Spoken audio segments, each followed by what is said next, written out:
sign up for it. Don't have. Yeah, we're in. We're in. We're in. You're in. Yeah. There's Dan Galvin is in the meeting. Rick Werner. There's a little list of folks that are in the meeting.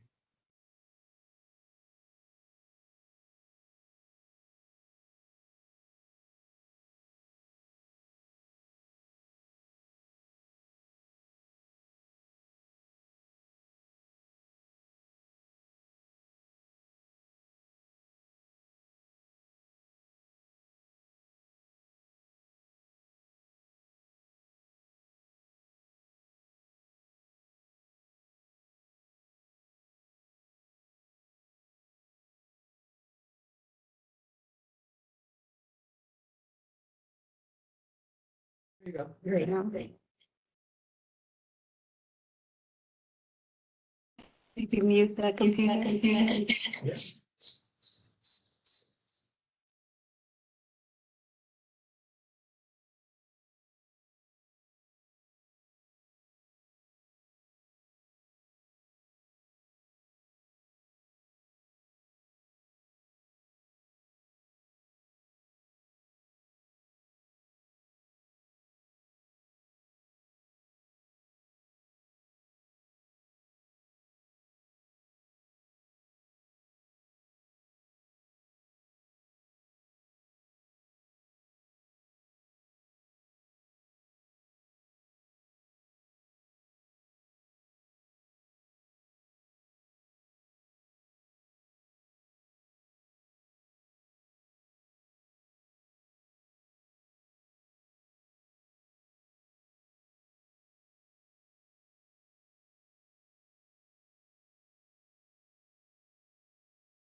Morning, everyone.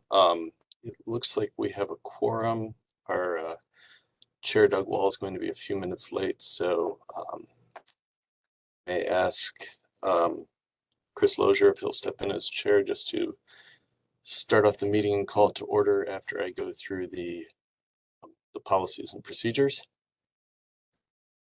So this is the Ohio City Design Review Committee, April 6th, 2023. Virtual meeting regulations and procedures. The meeting shall be conducted according to Robert's Rules of Order. Actions during the meeting will be taken by voice vote. Recusals due to a conflict of interest should be stated for the record prior to the start of any presentation. Committee members will then leave the meeting for the duration of the case discussion. No presentation submissions will be accepted after the deadline. The chair will call the meeting to order and ask for roll call of the committee. The administrator will introduce the first project and provide some background information if applicable.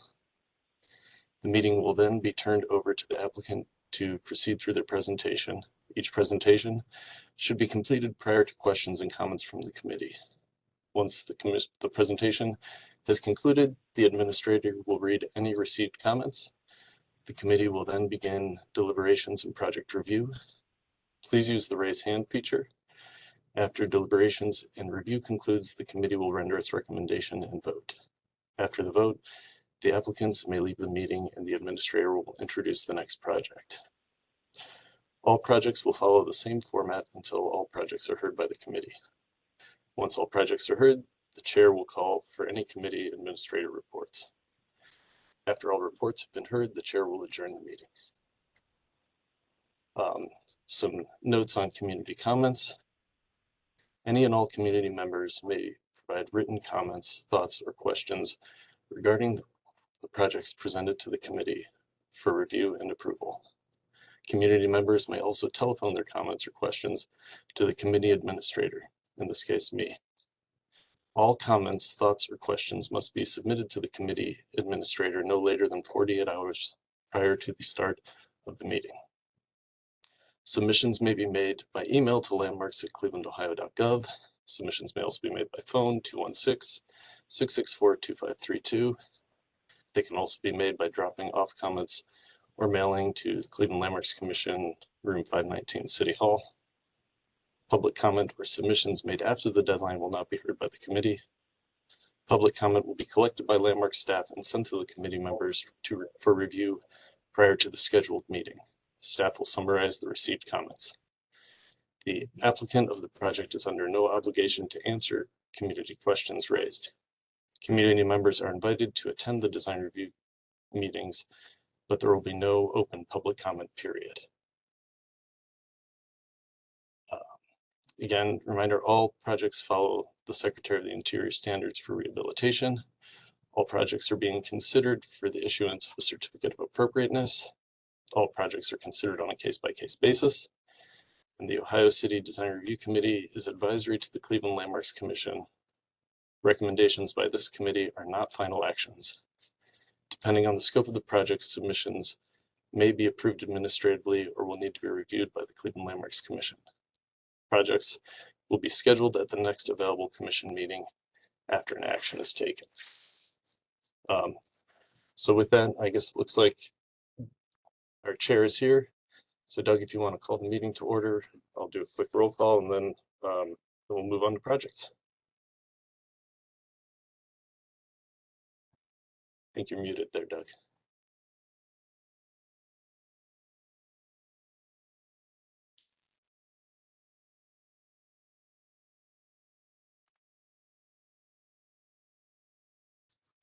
All right, sorry about that. Let's call this meeting of the Ohio City Design Review Committee to order. Dan, please call the roll. All right, Mr. Frondorf? Here. Ms. Lamb?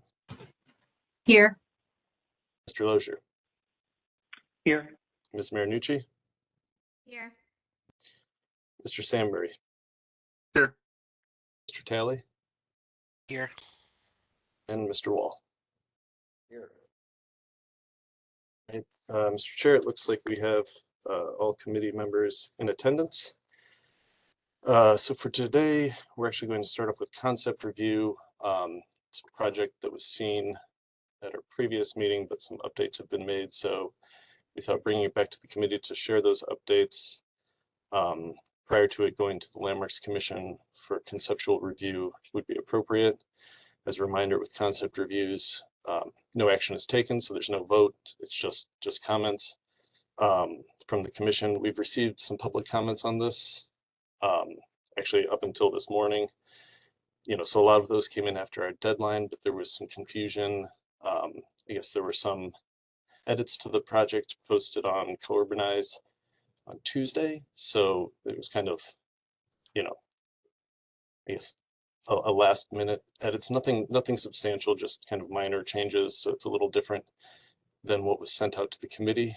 In our presentation today, we'll be looking at what was sent out to the committee. Again, there, I think, there's slight difference in the renderings, but nothing substantive. The Landmarks Commission will be reviewing what was posted on Co-Urbanize. So just, again, some slight differences and some public comment coming in late. But Jessica will summarize that at the appropriate time. So again, moving on to our first agenda item for concept review. It's case number OC 23-15, 50 West, the Lorraine on West 50th Street. Conceptual review of new construction. We've got Chad here to walk us through it. So Chad, let me know as you want me to scroll through slides. And again, keeping in mind that, the committee's seen this before, so some of the context we can kind of go through quickly, probably. Absolutely. Thank you, everyone. And also, I would like to remind everyone that we have a pretty lengthy agenda here, both for the presenters and the committee members. So try to keep your comments to the point, if you don't mind. Thank you. Absolutely. Nice to see everyone again, and thank you for those who were able to meet out on site last week.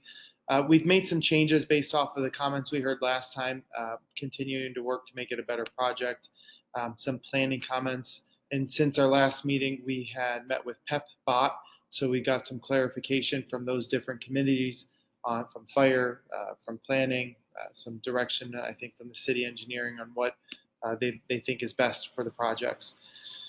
So on 50 West, what we've done there, I guess if you want to maybe go to the 7th page, which has some of the garage site plan, floor level site plan. Can skip through the community photos. What we've done here was in response to, there was some green wall comments where we had some screening. We're listening to some planning comments and some other ones. We've added walk-up units on 52nd and 50th. I think last time we had shown the garage was flipped as well to 52nd Street.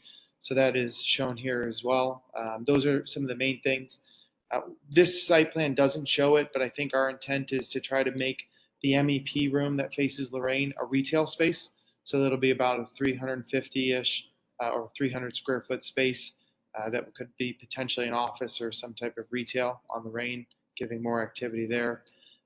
We've shown a bit more of where the landscaping will be placed from the street and where potentially on the side streets, 50th and 52nd, kind of going with the existing tree lawns, or where like on 50th we'll recreate the tree lawns. And I'm going to let Tim, our architect, another major point we'll see as you look towards the renderings is we are going to preserve both of the existing buildings on the corner of 50th and Lorraine. So previously we had shown demolishing the second building so the western building. We will be preserving that building and kind of working around and over. I think it's given us a neat, unique building by keeping it and modifying it. There's some challenges. I think one of the comments was noted on site.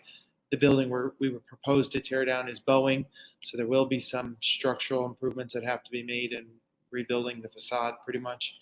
But we're going to do our best, obviously, to keep that as part of the project. So nothing else from keeping or not demolishing has changed.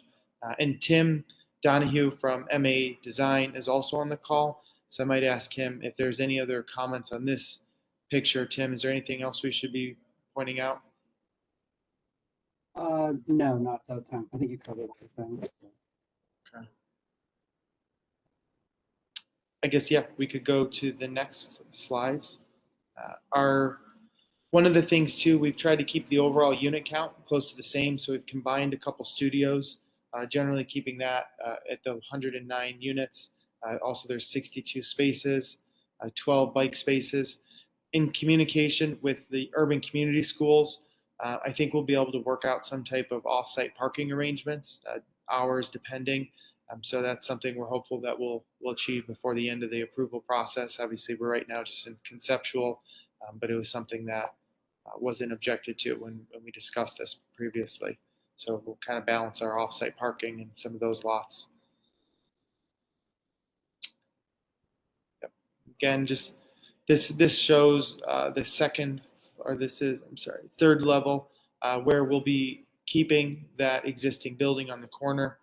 You've got the same amenity space on the roof of the corner building, and the interior building will have a community room space as well as some open deck on it. Anything, Tim, on this one? Oh, and another important comment we got from the last design review meeting was trying to put some windows or swapping the stair or trash room to get onto that corner piece off of the 50th and Lorraine. And so you can see in this rendering, we've made that happen.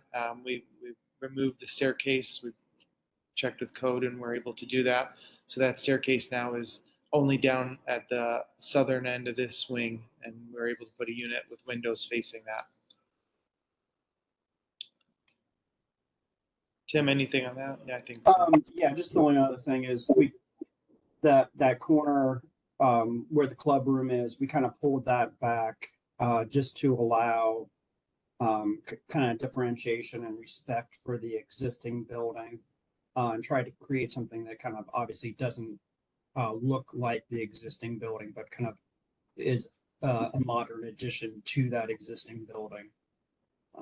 And then keeping that corner site where it says amenity deck, still kind of keeping that 2 stories, which will be, great, kind of create some activity on the street, create some interesting profiles on the elevation, but also provides great views towards downtown. And that you'll see in the renderings too, just cleaning up the images where we've shown, it shows glass railings, so we don't have any contrasting black railings or colors on the second floor when you look up or you look out, so it'll be pretty clean.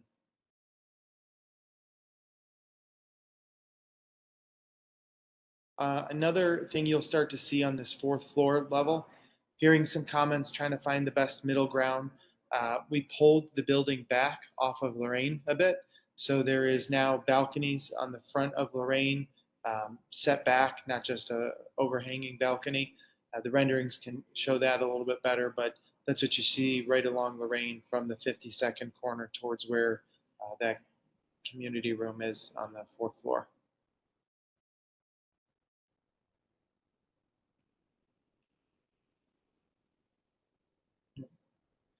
Tim, do you want to maybe talk them through the elevations? Yes. So the north elevation, as you can kind of see, we've got on the left-hand side, we've got the 2 existing kind of buildings. And then kind of in shadow we've got some windows added back here. There's actually a couple more that are fairly dark for some reason.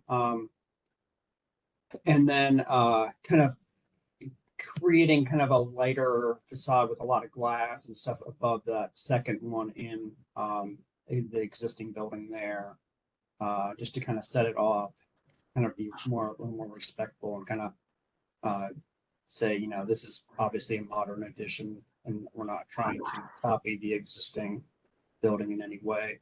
And then we've kind of broken up kind of the new addition that's along the street here, kind of tried to play it up so that it, feels like, it gives some undulation along the facade, but also kind of ties it together also. So it feels, it doesn't feel monolithic, but it gives it kind of the feeling that, it was kind of all built at the same time. And then kind of breaking up that top floor there, so kind of creating some kind of little trellis piece there at the centerpiece, break it up. But a lot of the railings we're looking at kind of a glass railing or something to kind of keep it light and kind of respectful of the existing buildings.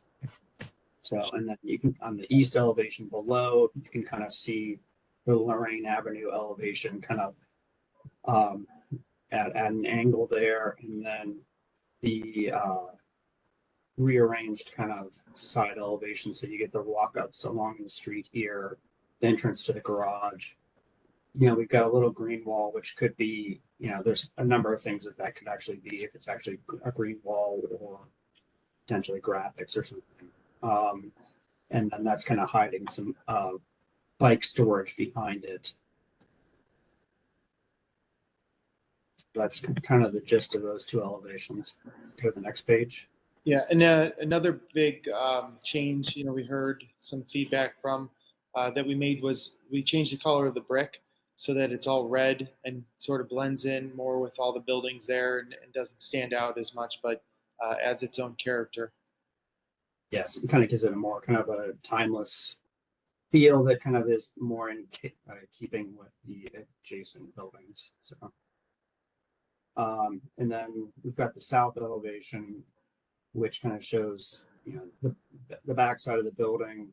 The center area is the courtyard area, and then, you know, we still try to animate those end walls, you know, because I think they're still going to be fairly visible. And then the west elevation, you can kind of see the existing building here on the right-hand side with the club room above it, and then kind of the walk-up units along the street there. It's kind of the gist of that.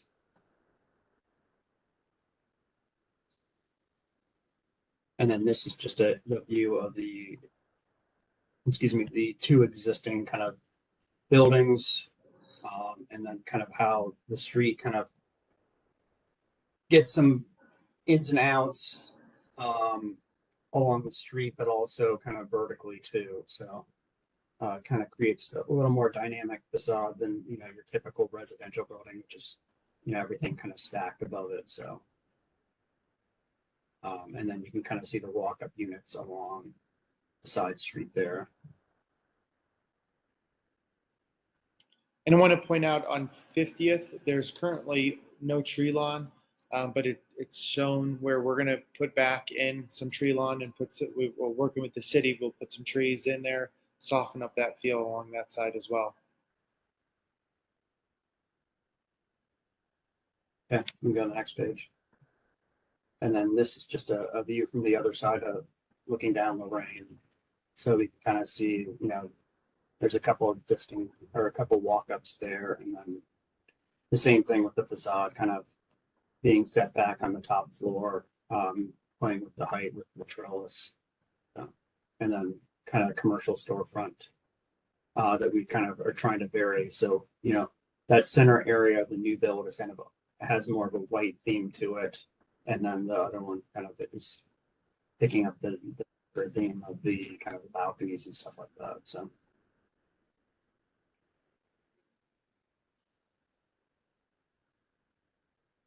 And then kind of the material palette, you know, we're looking at kind of a fiber cement for the upper floors, and then the kind of panel infills, and then obviously kind of brick along the ground floor and the kind of upper floors there. So, and just kind of a variation in materials, material colors.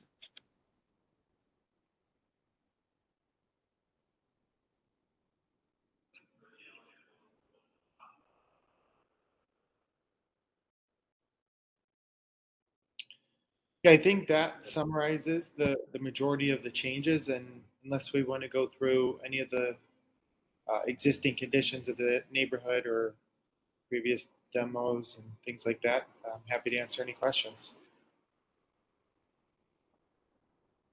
Dan, could you zoom in on that last elevation page we had with the material key on it? I can't read it very well to scale on my screen. Are you looking for the actual elevation is what? Well, yes, I can't really read the the E, you know, under those materials either. But maybe you could just walk us through a little bit on this elevation, what these, like starting at the left on the upper left corner, you've got this charcoal gray material. What is that? Yeah, I mean, the colors and the renderings don't totally kind of correspond just because of the sources, but the general feel is kind of, you know, we've got the lighter color, which is on the far left, is one, which is kind of the majority of, you know, the kind of the whitish color material. So the panels on the second and third floor, and then in that center area and the trellis piece. The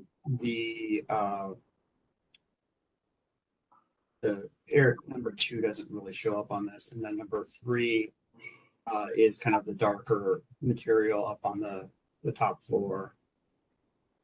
Obviously, So that gray that's up along the top floor, that's a fiber cement panel.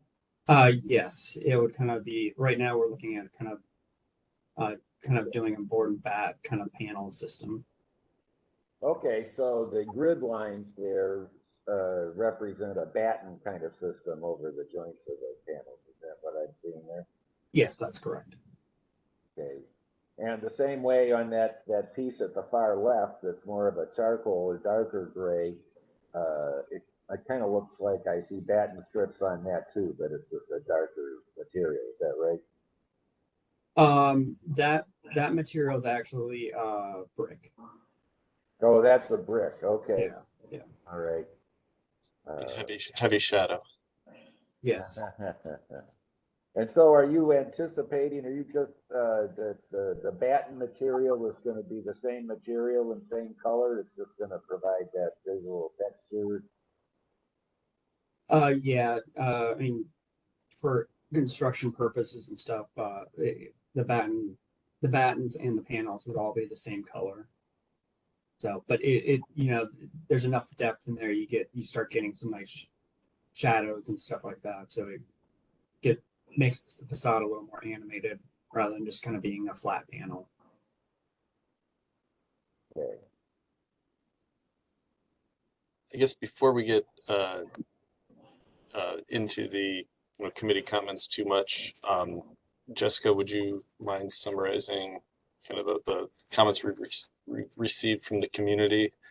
And again, I'll just remind everyone that most of the comments we received made references to both this project and the next one on our agenda, the 45 West. So we're kind of lumping them all in together. So Jessica will go through them all now and then just kind of keep them in mind when we get to the next project. Thanks, Dan. Yes, so we've received 7 comments prior to our Tuesday deadline and 7 comments that have come in after noon on Tuesday, so up until and through this morning. The majority of the comments were similar to what comments were received prior to the previous viewing of this project, with a lot of concerns on the traffic, requesting a traffic study, stating the scale is out of context for both 45 West and 50 West. They question the materiality for the inclusion of non-brick elements along the Rain, question the front loading garage and garage location for both buildings, the colors that were chosen, concerns on the infrastructure, the current infrastructure, and how this would fit into that current infrastructure system, parking availability, and had concerns on the family friendliness as it's mostly 1-bedrooms, and had questions on, well, once again, the parking. There were some comments that came in that had support for the infill construction, looking at supporting the rehabilitation of the area, and that using currently existing buildings for retail and support for that.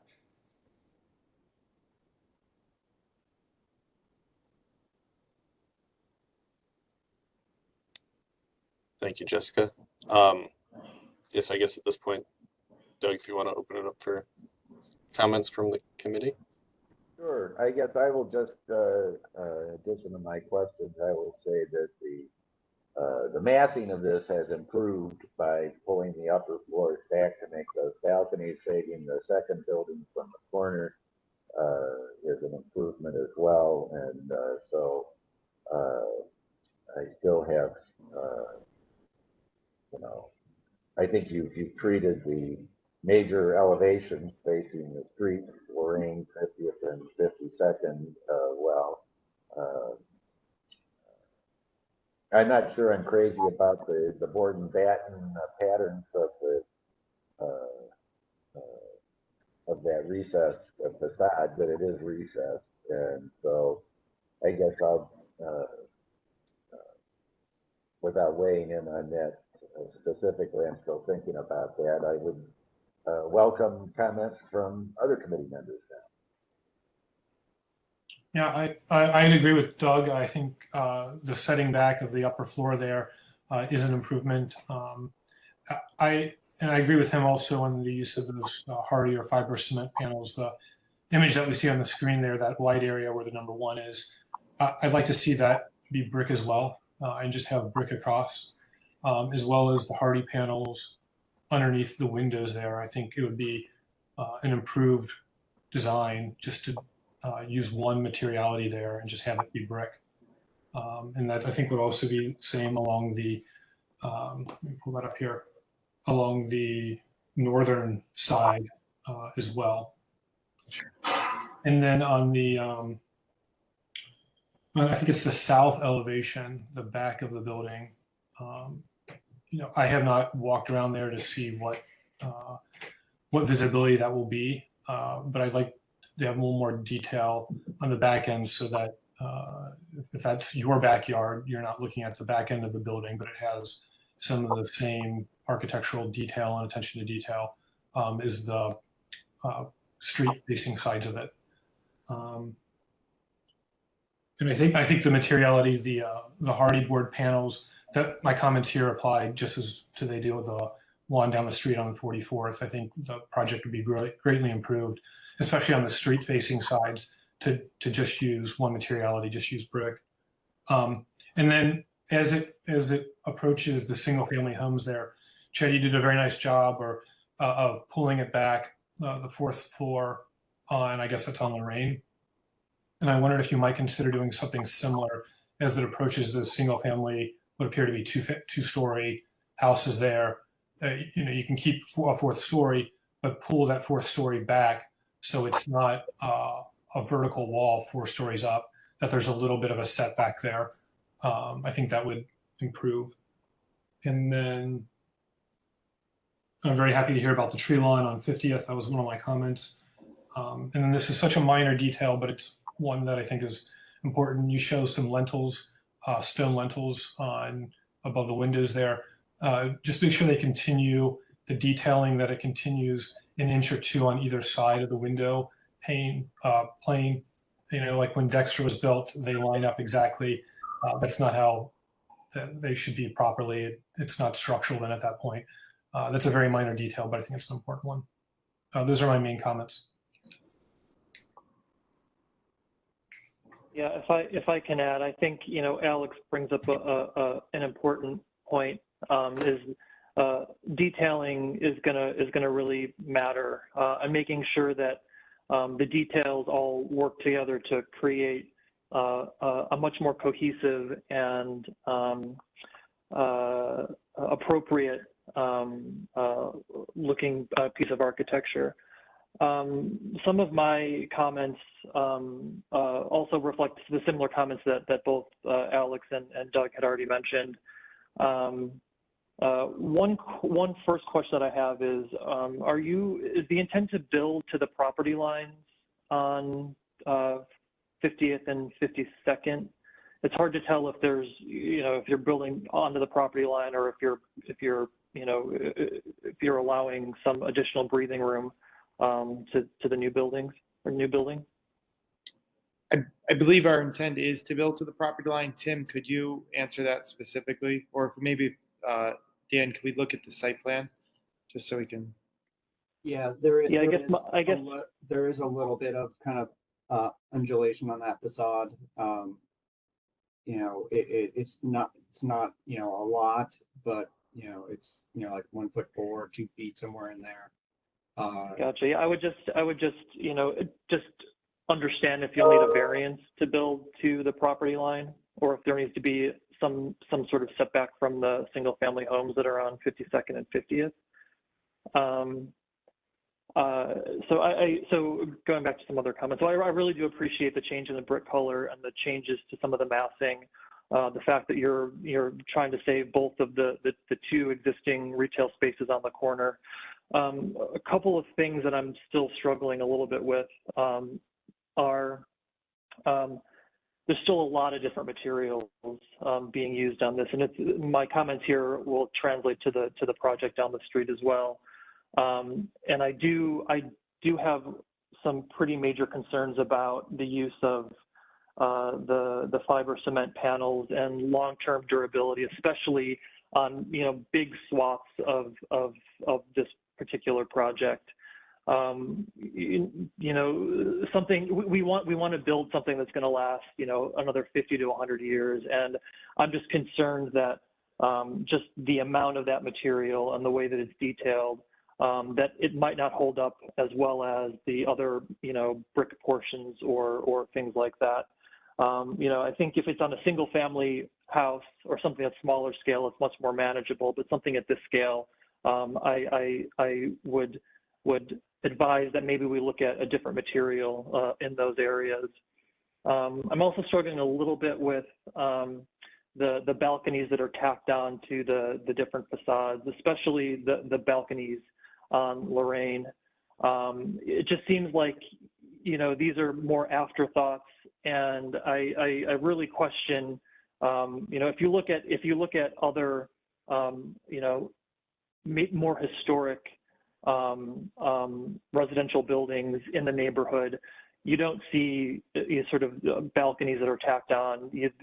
They're either integrated into the floor plan of the building, so the face of the building is flush, and those balconies are recessed. So I really would like you to consider removing those or working balconies that are more cohesive into the overall design of the building massing.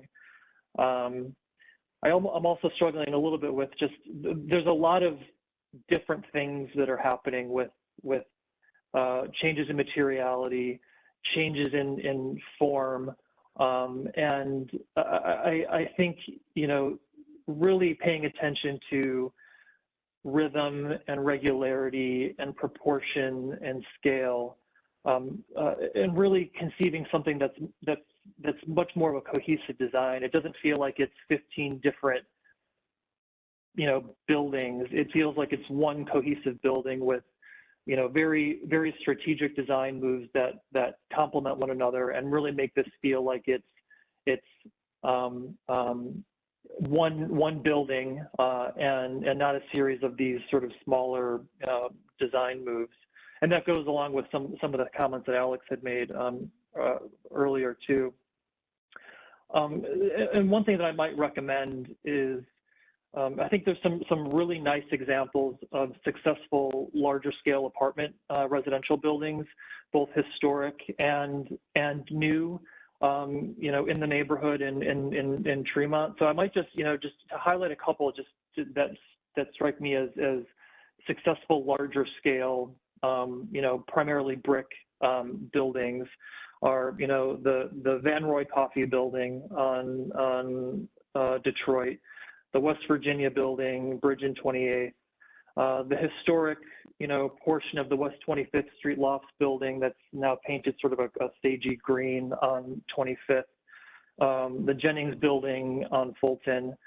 And if we're looking at newer buildings, looking at the Quarter Phase 2 building on the south side of Detroit, not the portion on the north side. I think that, you know, again, that particular building is very simplistic in its materiality, but, and really, you know, it feels like a cohesive, you know, building. There's recesses that happen to provide some level of interest in detail, but it's not overly adorned. And then also looking at the Lincoln in Tremont and the Tappan in Tremont as how to integrate, to have a simplistic building form, but applying a level of detail that makes that feel more cohesive and less disjointed. So just thinking about, you know, how do you make this simplified in terms of materiality and massing, where it feels like it's a cohesive project, and really fits, I think, better into the context of Lorraine and the fabric that's there today. Those are some of my comments. I actually, sorry, I actually think that it's a good step forward from what you showed previously. I think the massing works well, the brick works well. I feel like when I look at that page with the panels or the color samples, I'm seeing like blue in the fiber cement, and I can't tell if that's just my screen, but that's something to be corrected.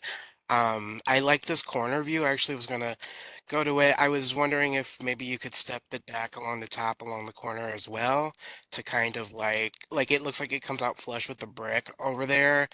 That seems like a I mean, it starts to add. It does the opposite of what you were doing when you're stepping it back.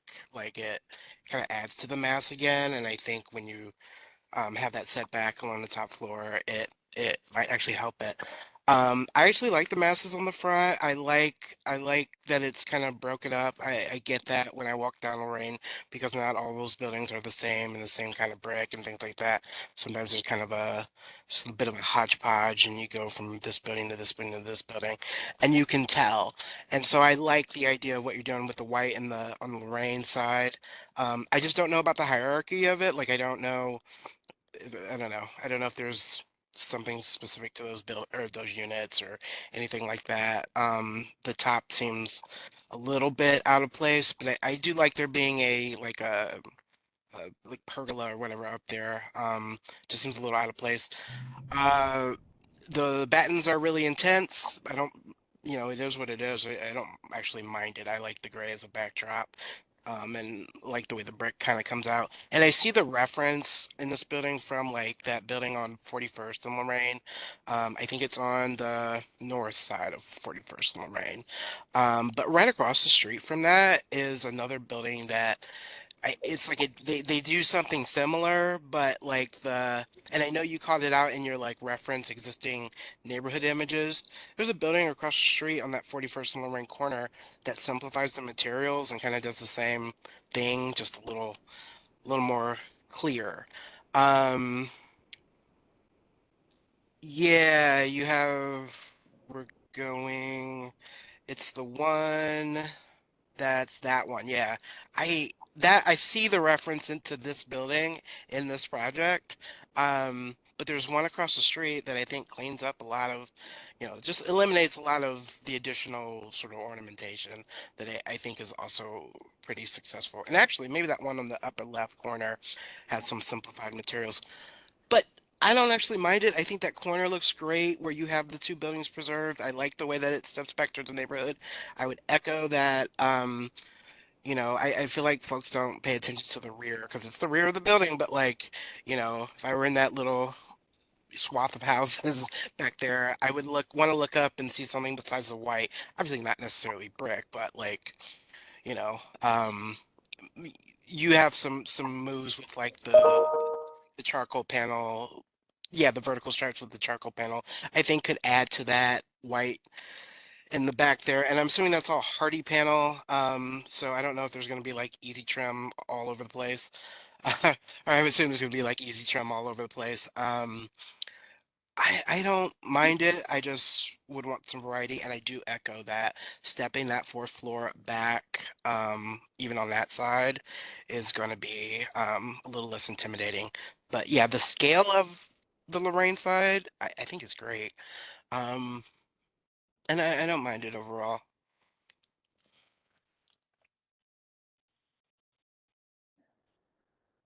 I'll go next. I largely agree with Chris's comments. I think that he nailed a lot of what my thoughts are.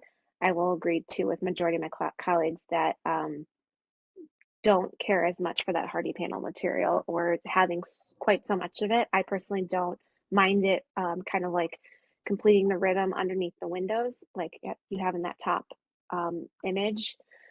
But I broadly across, I just would prefer just a straight lap siding, I think. If you wanted to recess that layer, you know, of the building when the step back, to add to Chris's list of projects, I think that the Dexter does this well, where that top layer, it's just a simple lap siding and the rest of it, I know people can take or leave different criticisms of that structure, but in terms of the unified kind of simple massing in materiality and then just doing a lap siding on their recessed top level, I think works really well. I do also very much appreciate the changes you guys have made.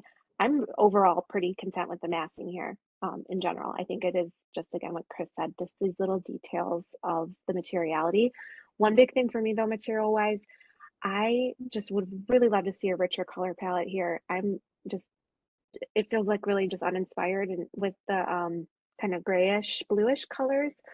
I would love to see something on this leaning more into like the bronze or black. I can't really tell what the metal proposal is, if it's a bronze or a black, but either way, like, I don't even know if it's like deep greens or that kind of like urbane bronze. Like, I think you could just really richen this up. It would really benefit the project as opposed to kind of like and I know you're going to hear that too from the Landmarks Commission. You're doing like the gray sky palette, and they will absolutely call it that.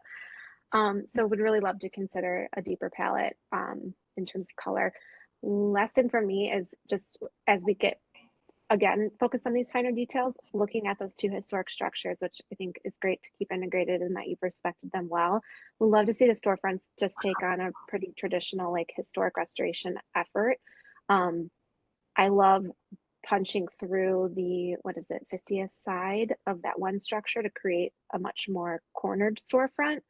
But as you get into those details too, I think you were hitting it with the second building, but the corner building, like, and I know it's concept, but you know, showing the glazing going all the way to the ground, I think if we can get back to, I'm sure what was there, which would have been, you know, some sort of paneled base, whatever it may be. If we have historic context, I would love to see just a little, when you get to that point, a little attention in detail on the historic treatment, if you're going through the effort of stating them, letting them shine a little bit on that corner. So, okay, I think that's it.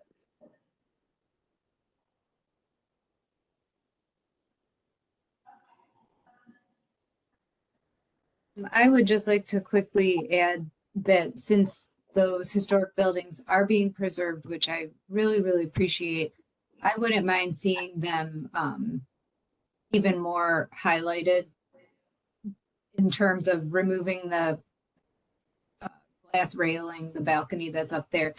I think that to really follow the Secretary of the Interior standard that talks about deferring to those historic buildings, that community amenity center should be pulled back even further from the historic buildings.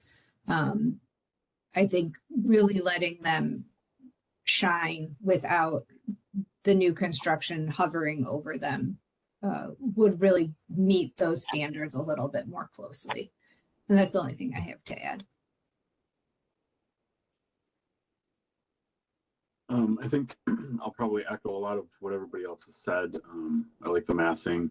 I would like to see probably the fourth floor setback on the sides as well a little bit.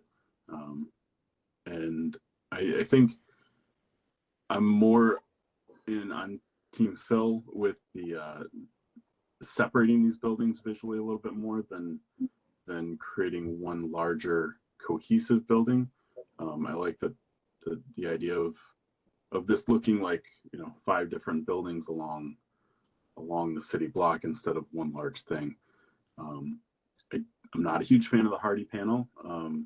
If you do go with brick on that infill, I think as was previously mentioned, maybe a different color brick, something just to break it up a little bit. I like how you have it separated visually, even if it's one building. I do also agree with the balconies. I think those look kind of just tacked on if they could be integrated a little further. But I like the overall project. I think is pretty good. If I can maybe add just one more comment, because I agree with Michael, with Mike and Phil regarding the changes of massing along Lorraine, and I don't mind the sort of the white portion in the middle, but what I would maybe recommend is instead of allowing that form to come all the way to the ground, so it feels truly like it's its own piece versus running the same brick banding along the bottom portion. I think there's it's instances of where it's close, but not quite there. I think my bigger concern with the massing and the changes of all the materiality and changes of form is really on the 52nd side, where there's a lot more going on that facade. So maybe paying a little bit more attention to the 52nd facade and the number of moves that are happening there. I think that the Lorraine facade is definitely much closer and much more simple than that as it turns the corner and moves down 52nd. Thank you. Any other comments from the committee? I guess if not, Chad, do you feel like you've gotten enough feedback to taking this and then what public comment you've received and what you hear from Landmarks Commission next week? Enough to go on? Absolutely. No, I appreciate it. Got lots of notes. So thank you. Great. Yeah, then I guess we'll be moving on to case OC 23-14, which is 45 West, which is new construction at Lorraine West 45th, West 44th Street. We have Chad to present this one as well. So yeah, Chad, go ahead and I'll skip through as you. Yeah, Ken, thank you everyone. So this, we listened to a lot of the feedback, some that we've heard from neighbors, some that we've heard from PetBot, made some changes to the overall project. If we want to go to the site plan, the next, I think, site plan there shows the same. Obviously, we've seen the neighborhood context. So on this, we've made some changes to the parking. We've made some changes to the buildings. Particularly, one of the big things we've done here is the existing former funeral home daycare building that fronts on Lorraine. We're going to work to preserve that. Our plan will be to create a 2-story lobby out of that space. So we would internally vault the ceilings, have some type of catwalk or potential stairs that would take it up to the 2nd floor, if that's feasible. And then we would demolish a portion of the back building, still leaving the front and the roof transition to a certain extent as it goes back. On the right side, where there was originally shown as retail new construction, that would be the same on this portion. Another thing too, which will be shown more heavily in the renderings, is that on the 44th side, we really strive to make these walk-up units. So because of the 12-foot setback from the sidewalk that kind of aligns itself with the existing homes on 44th, we've got front balconies and porches there. And so those where you see the green in this site plan to the right where the entrance is, you will have actually staircases inside that will be able to take the persons up from the 1st floor ground level to the 2nd floor units. So that's what you see there. The rest of the site plan, I guess in addition to that, we conjoined the buildings. listening to even some of the comments from the fire, they felt just the different structures and would create an issue. So we listened to that, and working with setting the building back on 45th kind of all made sense to tie it together at this point, and also help to tie the look too together. You'll see in the renderings. We did, and let me just put my note up, just adjusting some of the units and sizes. So we're at 61 parking spaces, about 36 bike spaces, 101 units now currently. We could go to the renderings. This is, I mean, yeah, this is a good typical site plan. Shows you what we're able to achieve by connecting it and kind of where the existing building's shown. This rendering doesn't show, but on 44th, there is currently a tree lawn there as well. You know, our intent would be to work with the city to put trees in on that side. Additionally, on 45th, there's a tree lawn that's existing now, lacking some or significant tree coverage. We want to work with the city to put the appropriate trees in on there. Also, again, with the streetscape coming, working out some solution, whether they're planter boxes where we install trees, similar to like the quarter phase 2, which was mentioned. That's, I think, a really nice example of trees that can be put in temporarily, and then when the streetscape comes in, could be removed at a later time, or just adjusted or kept if it's appropriate. So this is the, well, if you go back one more. So this is, thank you. This is the 4th floor level. And on the 45th side, the left side of the project, you can see we've stepped it back, typical to what you see in the townhomes on the 47th project that go down the side street as well. Over there on the right side, where it's 44th, we've also got that stepped back. We've made some adjustments to the height of that and kind of tailored it in a little bit so it's more in line with the rest of the buildings on that street. We could go to the renderings. Tim, do you want to walk them through the elevation changes? Yes. So start with the kind of the south elevation. The unfortunate part of these elevations is that, it flattens everything out, even though things are kind of set back and everything like that. But so kind of really what's going to be very visible for this elevation is, the little kind of White House that we have saved that we'll use kind of as the lobby space. And then we have a commercial space on the ground floor next to it. We converted that portion to kind of be a brick building all the way up. So it feels a little more kind of historic. A lot of the details don't show, but there's some brick branding, the headers, which we usually do 4 inches past the window, which is kind of a typical historic detail that we use a lot. So, and then kind of try to break it up, with that ground floor, adding some either hard canopies or we can, awnings or something like that. And then kind of the center portion having some balconies, which we can look at some other options there too, if necessary. Right now we are, currently flanked by a gas station and kind of a car lot.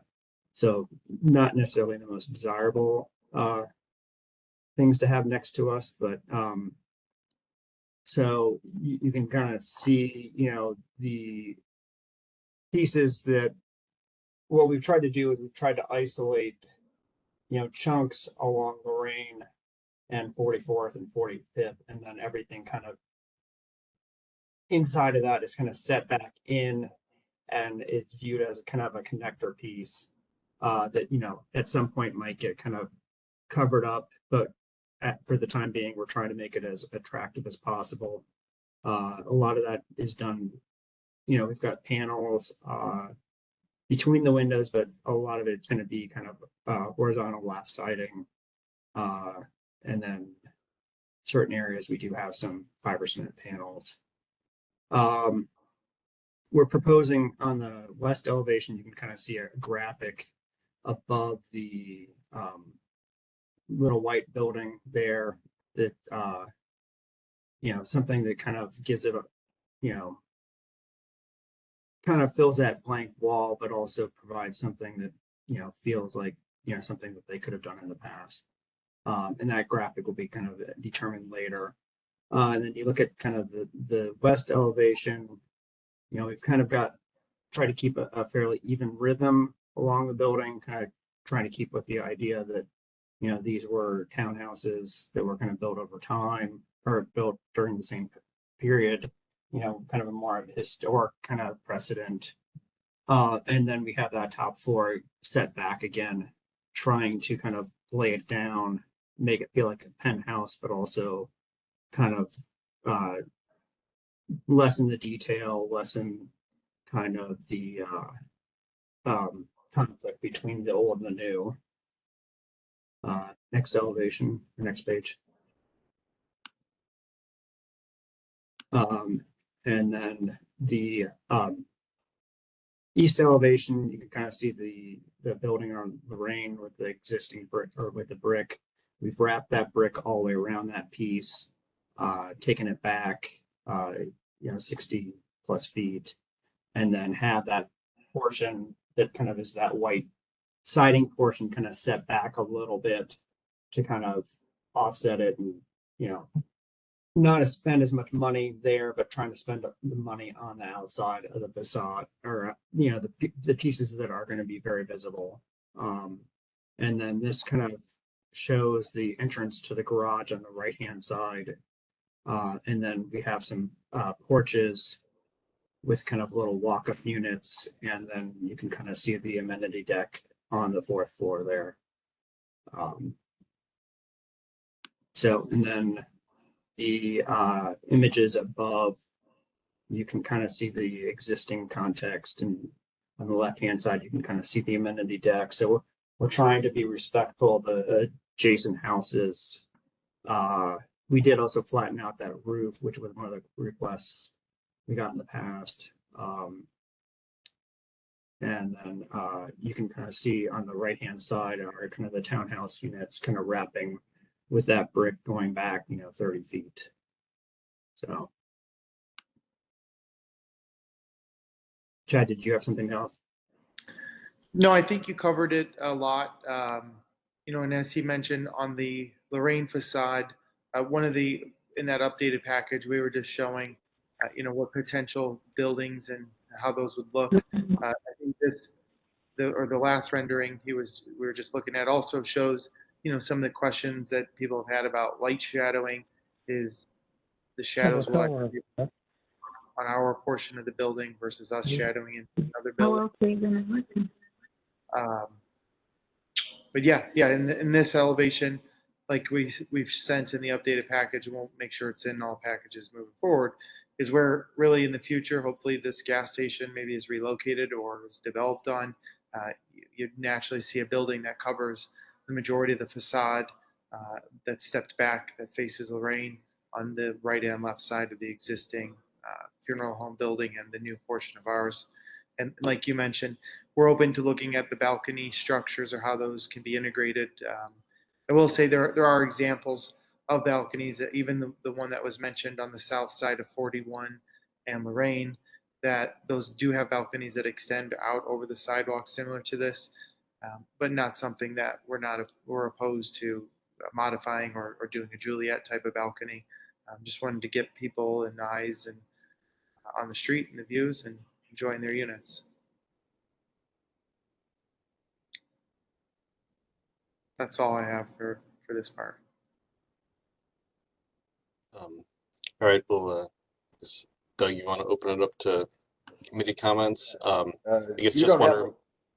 You don't have a rendering of the project from, catty corner across from the gas station to see, to show that, do you? I didn't see one there. The Sherwin-Williams building? Yeah, from that vantage point, because I guess the first big concern I have massing wise, well, this is an example of it because it starts to show that is the massiveness of this, all along the two sides that border the gas station. is one of the things that concern me. And you know, the addition of that brick in this particular rendering going back there looks like kind of an excuse me, oh, we're going to throw in a little brick here.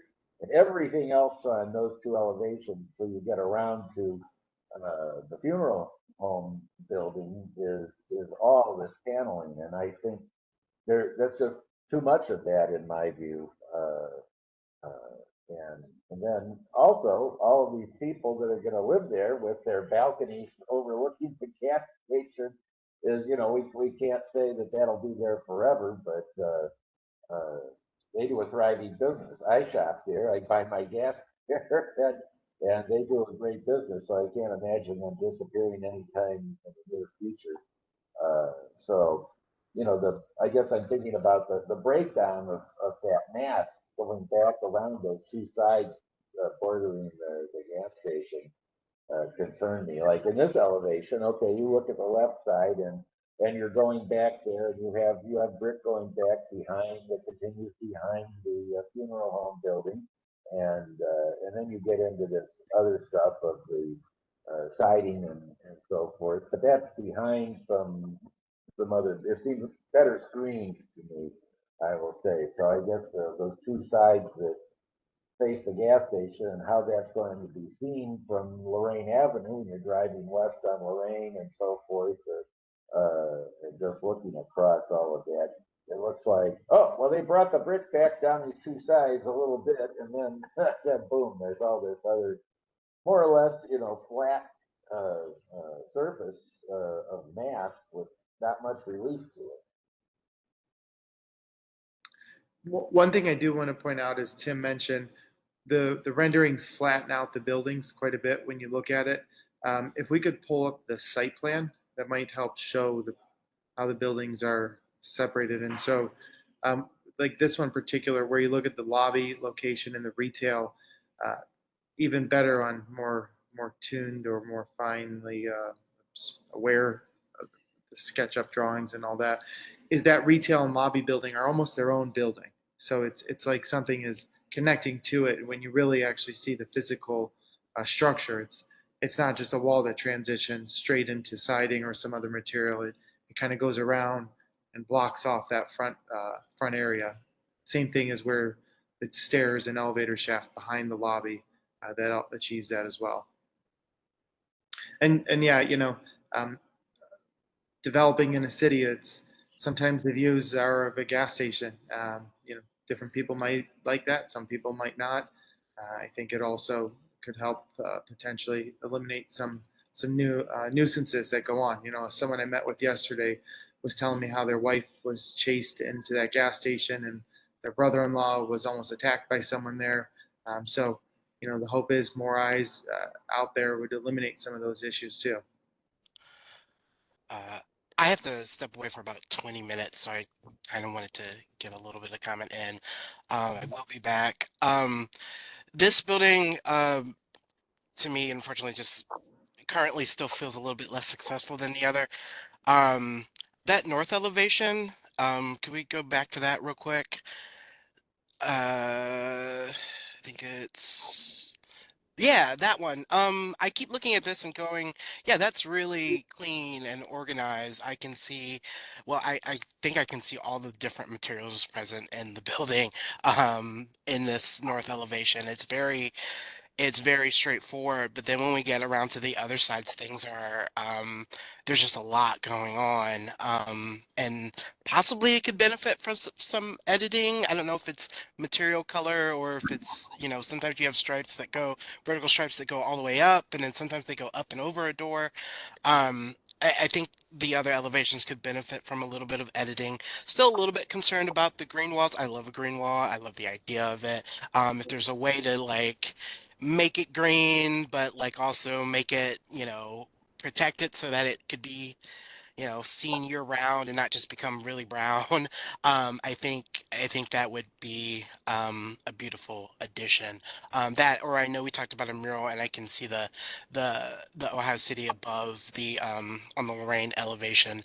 One thing I was thinking about graphically, I don't know, in the past we've done where you take a white mask and put it over things that are not like directly on this like front of the elevation, and then that way it looks like you're looking beyond a little bit. So like on this elevation, that white area with the little gray in the back might have like a white mask or something that's like translucent so that it looks like it's not, it gives it some hierarchy was just one thought that I have. And because I think in all of the elevations that I see, I've been having a little bit of trouble um, making sense of what's right in front of me versus what's further back. I think is it a stairwell right above that white building? In the back, I believe Yes. so. Yes. Yeah, right behind it on the north, on the south elevation is a stairwell and elevator. So Gotcha. That's what I figured. That's the reason why it was like full blank brick. I don't know um, if you can. I mean, if it's the elevator, then you can't punch a window. But if you can punch a window or break that spans up, that looks odd to me, or extend the mural, have it wrap the wall, I think might help that spot. I don't know if I'm a super fan of the white building, kind of, but I know folks wanted to preserve it. So I think that perspective is actually kind of nice. I kind of questioned. I didn't understand when we were on site where you were cutting off that white building. I almost thought you were cutting it kind of at the peak of that roof, so that it was just sort of like it was kind of surface applied a little bit as the entry. I see that it kind of extends back. If you go to that perspective of that corner, that Lorraine corner. Yeah, I see that it kind of extends back right now, and I don't know that um I mean, I know it's sandwiched right up against the car place, so maybe it's fine. But um yeah, I think this could benefit from some editing, and even looking at this and looking at the coping on the brick in the front on the Lorraine side versus like the coping in the fascia versus the brick on that stair tower. Then it's doing something different with the white and something different with the gray. And I get that there's a hierarchy between these different sort of facades, but it maybe just needs some unity or some editing. That's all I got, and I will be back.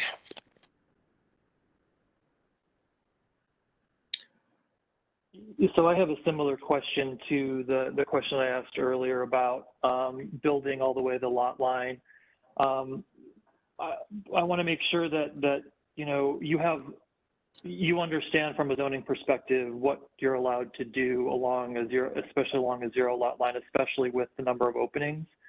My concern is that someone wants to build on the corner in this view right up to their lot line, and all of a sudden you have two buildings right next to each other, and you have buildings that potentially have fire issues that between one property and another property. So that might just be something just to kind of go through again to make sure that everything is in line from the zoning perspective. I'm going to make a couple. So that's just one overarching comment, just to make sure that what you're showing is actually something that's allowable from zoning and from code. Looking at this particular view again, I have the same comment about the tacked on balconies. I don't know that I would say that the buildings on 41st and Lorraine that are being referenced are really the best examples of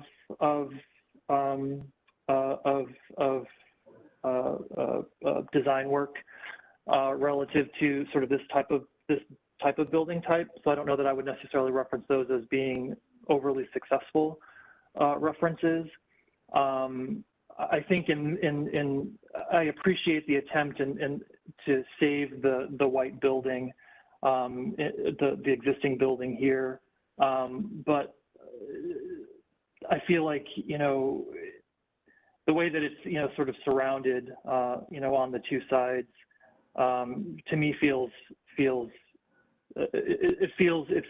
like a challenge, and I would be amenable to demolishing that building if the building that would replace it, the overall, massing along Lorraine, felt like it was a better contributing member to the to the street fabric than kind of what I'm seeing here. I also specifically in this view, the single window in that blank wall seems a little odd to me as well. Can we go to the next rendering? Similar comments about materiality that's been talked about already. If you go to the next one, please. In this one, in this view here, I think one of the things that I find a little bit challenging are on the upper portion, sort of the angled walls that sort of divide the units from one another. I get what we're trying to do there is providing some privacy between those units, but I think it was what you did on the 50th project is much more successful than kind of what you're showing here. I'm not sure if the same mix of units are happening on both projects, but I think that those should be could be removed. What I liked about the elevation of this, which is not showing on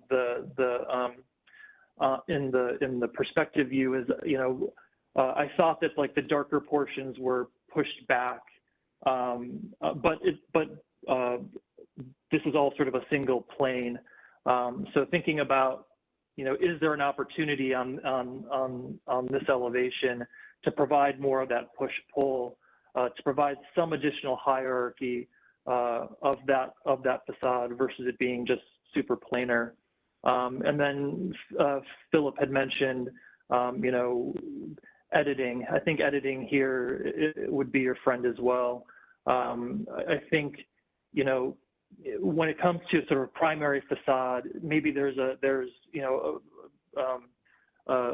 design language that holds true along the sort of the street views, and then there's a single design sort of standpoint when it comes to the secondary facade. So it doesn't feel like there's 15 different things going on. It feels like there's maybe one move or two moves that are going on, just to simplify and make it seem a little bit more cohesive. So those are my comments. My comments are largely the same as everyone else's, so I won't belabor those points, save one. The poor White House there, it did nothing wrong. That its neighbors have fallen to the rubble heap of history doesn't mean that it too should be condemned. And Chad, thank you for saving it. I think it does have something to add architecturally and historically to the Lorraine Avenue streetscape, and I think it's better off being preserved. While we're on that image, I think that the facade there that you show that you're building is exactly what I was talking about on the street or on your project further to the west. It's all brick. There's no hardy panel on that. I think that looks much better. It presents much better. And I like the way you wrap it around in the east profile of that same building is really well done. And that's what I was looking for on your project to the west. And then I have to agree with everyone else, and Doug especially, on the amount of hardy paneling on the back and other elevations. I think that needs to be worked on. And then finally, one of Chris's comments about on I think it's the north side, maybe pulling it back slightly from the property line and maybe stepping it down as well. Again, the same comments I made for the project further to the west. I agree on the balcony. And yeah, and that's it. But I think stepping it back on the north and down would go a long way there as well. So otherwise, I agree with largely everything else. Oh, and when you come back for final, at that point, I know you're at Conceptual now, and I didn't expect you to have them. But we'll see things like the brick detailing, the cornice detailing, all of that stuff. We're not looking for that now, of course, but just to have it on your radar for the future. That's it. I'll hop on. I wasn't present for the last meeting where we discussed this project, so I may be going a step backward. But I don't feel like this site is successful as one building. I think you mentioned something about the fire department wanting it one building, but it doesn't feel successful as one massing building. I really like the Lorraine Avenue bulk of building here in this view. I like how the smaller white building is retained and the 4-story brick building is next to it with the mural. That all reads very, very nice, just pleasant to me. But everything behind that feels like it's forced. I almost, if the, I don't know if you need to clarify the fire department's comment, or maybe I just need to go back and watch the last meeting. But I feel like there needs to be some kind of visual separation from this front Lorraine bulk massing to the back, I guess, through, 45th to 43rd, 40, whatever. That reads as one long building to me, and then this front on Lorraine would be a separate mass, and maybe it can drop down a story so that it reads different. It doesn't read as one large thing. And like I said, I might be stepping backwards, but I think you've already started to do that with material difference, where the front feels very appropriate on Lorraine with brick and the white house. The back feels much more modern and much separate from the front. I'm not opposed to that more modern look, I guess. I like it. It's never going to feel like it's part of this historic district, I think, because of the massing and how weird this building shape is. So I don't feel like it needs to be forced to look like something it's not. But I do feel like some kind of visual separation from the Lorraine side to the back portion would benefit.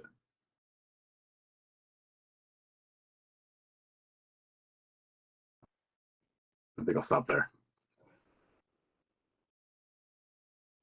I'll go next. I agree. I like this rendering. I think is compelling. I appreciate your saving the white building, and it's kind of like the lone survivor of the historic context of this block. I agree with Chris that window, kind of on that black blank facade up there, I don't need it. But I think I agree a lot with my colleagues on the overall material, both in palette and materiality itself. You can apply my same comments from the last structure. I think that's carries over here. I could take or leave the balconies. I think that Chris's point about, like, from the example on this rendering, the balconies facing the corner lot, if and when that ever does get developed, like, what are those balconies then up against another building? Is that a productive way to add eyes to the street? Which I totally appreciate that side of things, of course, but just thinking, I think that the way you've structured the buildings, the white building and the infill, feels like infill from the Lorraine facade and would lend well to the corner getting developed as well, in terms of really reestablishing the storefront of Lorraine, historic Lorraine Avenue. But yeah, what then happens to the rest of these pieces, because it is such a awkward site. The other thought I have is, was it explored to have the parking entrance on 45th, particularly kind of like to the southernmost point, where you're holding the facade again up against the auto lot buildings, and having an entry point there rather than on 44th? Was that explored at all? So answer that directly in that location, no. And that was some feedback we heard from neighbors, is potentially adding an additional or a second exit onto 45th. again, during the PEPBOT meeting, they really were directing it to 44th. I mean, without saying no way, they said no, they'd rather see it come out onto 44th. It's interesting because I feel like that 44th piece is a really weak point of the project. And I feel like if you were to able to complete that facade with kind of like a townhome feel of that facade, it would be really helpful to both transition the gradient from this commercial corner to the single family, language, but also I mean, you're in kind of like a lesser of two evils situation in terms of traffic in what's safest, but the other facade has so much more meat to it. I think it could handle an opening and really with a lot less impact to the overall aesthetic, where this does feel like, like the poor little sister of the entire kind of facade, for lack of a better way of phrasing it. I just feel like that could really, really benefit and ease the transition to the residential parts on both of those facades. I'm trying to think, there's one more. Also, the other thought I had as I'm looking at this is that you do have like a light well situation on the interior of the one portion of the building. Is that correct? Am I reading that correctly, that there's a light well happening? Yeah, that's correct. Is there a scenario where we are, instead of making that a light well, the top massing becomes like a U shape, so that the part that's open to the neighborhood on the north face is not looking like a wall, but it's looking like there's a relief in the massing, kind of creating a U. I don't know if Creating that like a could be little explored. intern, like a little Yeah, so internal instead, courtyard. Yeah. yeah, like instead of, and I don't even mind that the parking is continuous, but that the upper portions become a U to alleviate that massing. If we go that north facade, it might alleviate the massing kind of up against the neighborhood potentially. Yeah, like that facade, that whole white portion on the right, plan right. Does that is it possible? I know all the code implications, we're running corridor lengths and all of that, and number of exits. I get that. But would a U configuration somehow alleviate that? To really think that could start to pull that massing back without compromising your program, hopefully. In my, just looking at it visually. Okay, I think that's good from me for today. Thank you. Thank you. I'd just like to say to Nia and Michael, if their comments about separating the buildings, even if it could just be done visually, I think that would help a lot too. I do agree with both of those comments.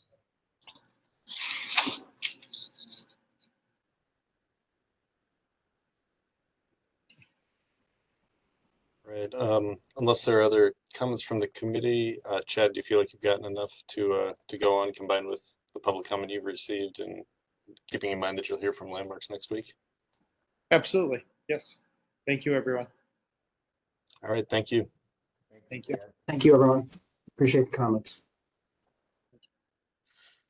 All right, we're gonna move from concepts on to certificate of appropriateness recommendations.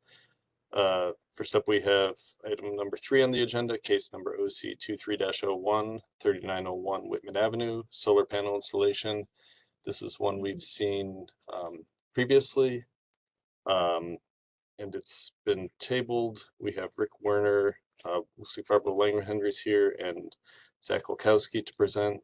I think first up, we need to untable it. So, Doug, you want to see if anyone wants to make a motion to untable? Would anyone care to make a motion to untable this item? I'll make a motion to untable. Do we have a second? I'll second. Second. All right, call the roll, Dan. All right, Mr. Frondorf, Yes. Ms. Land, Yes. Mr. Lozier, Yes. Ms. Marinucci, Yes. Mr. Sambury, Yes. Mr. Talley, and Mr. Wall. Yeah. Right, the motion to untable has passed. So, yeah, if the applicants want to move forward with their presentation, let me pull it up here. Yeah, I'll run the slides, so just let me know when you want me to click through them.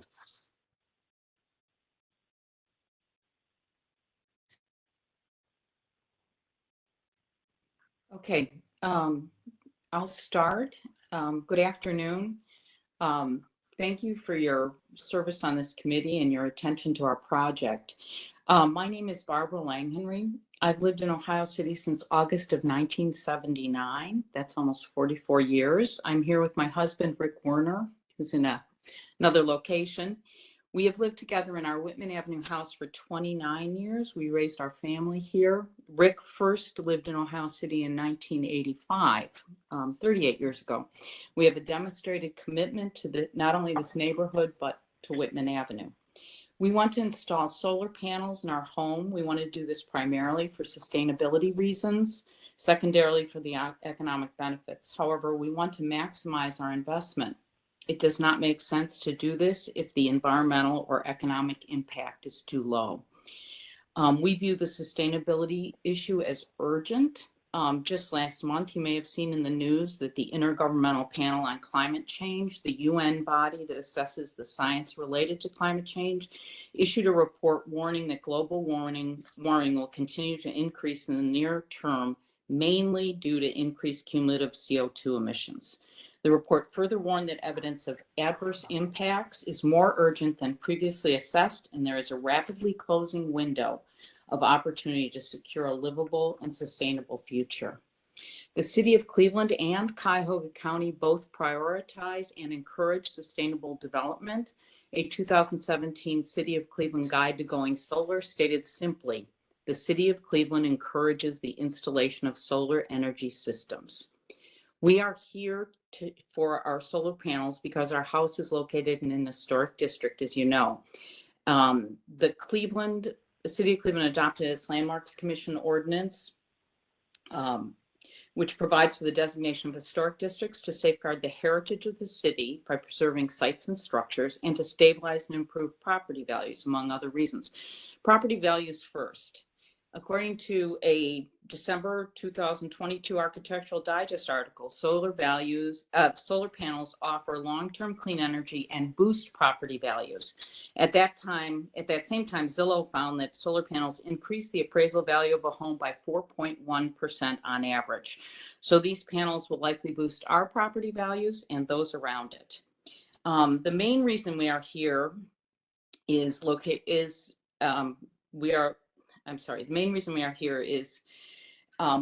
in Chapter 161 of the Codified Ordinances. As you know, those ordinances require at Section 161.05 that an evaluation determine whether or not the proposed development will adversely affect any significant or aesthetic feature of the property and to determine whether or not the environmental change proposed is consistent with the spirit and purposes of the Landmarks Codes. As an advisory committee to the Landmarks Commission, you are tasked with that initial evaluation.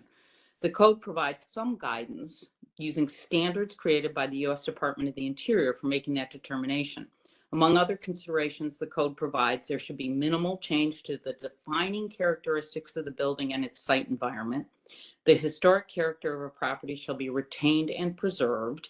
The removal of historic materials or alteration of features and spaces that characterize a property shall be avoided. Distinctive features, finishes, and construction techniques or examples of those shall be preserved. New additions, exterior alterations relating to construction shall not destroy historic materials. The development should proceed if the Landmarks Commission finds that that proposed work will not adversely affect significant historical or aesthetic features.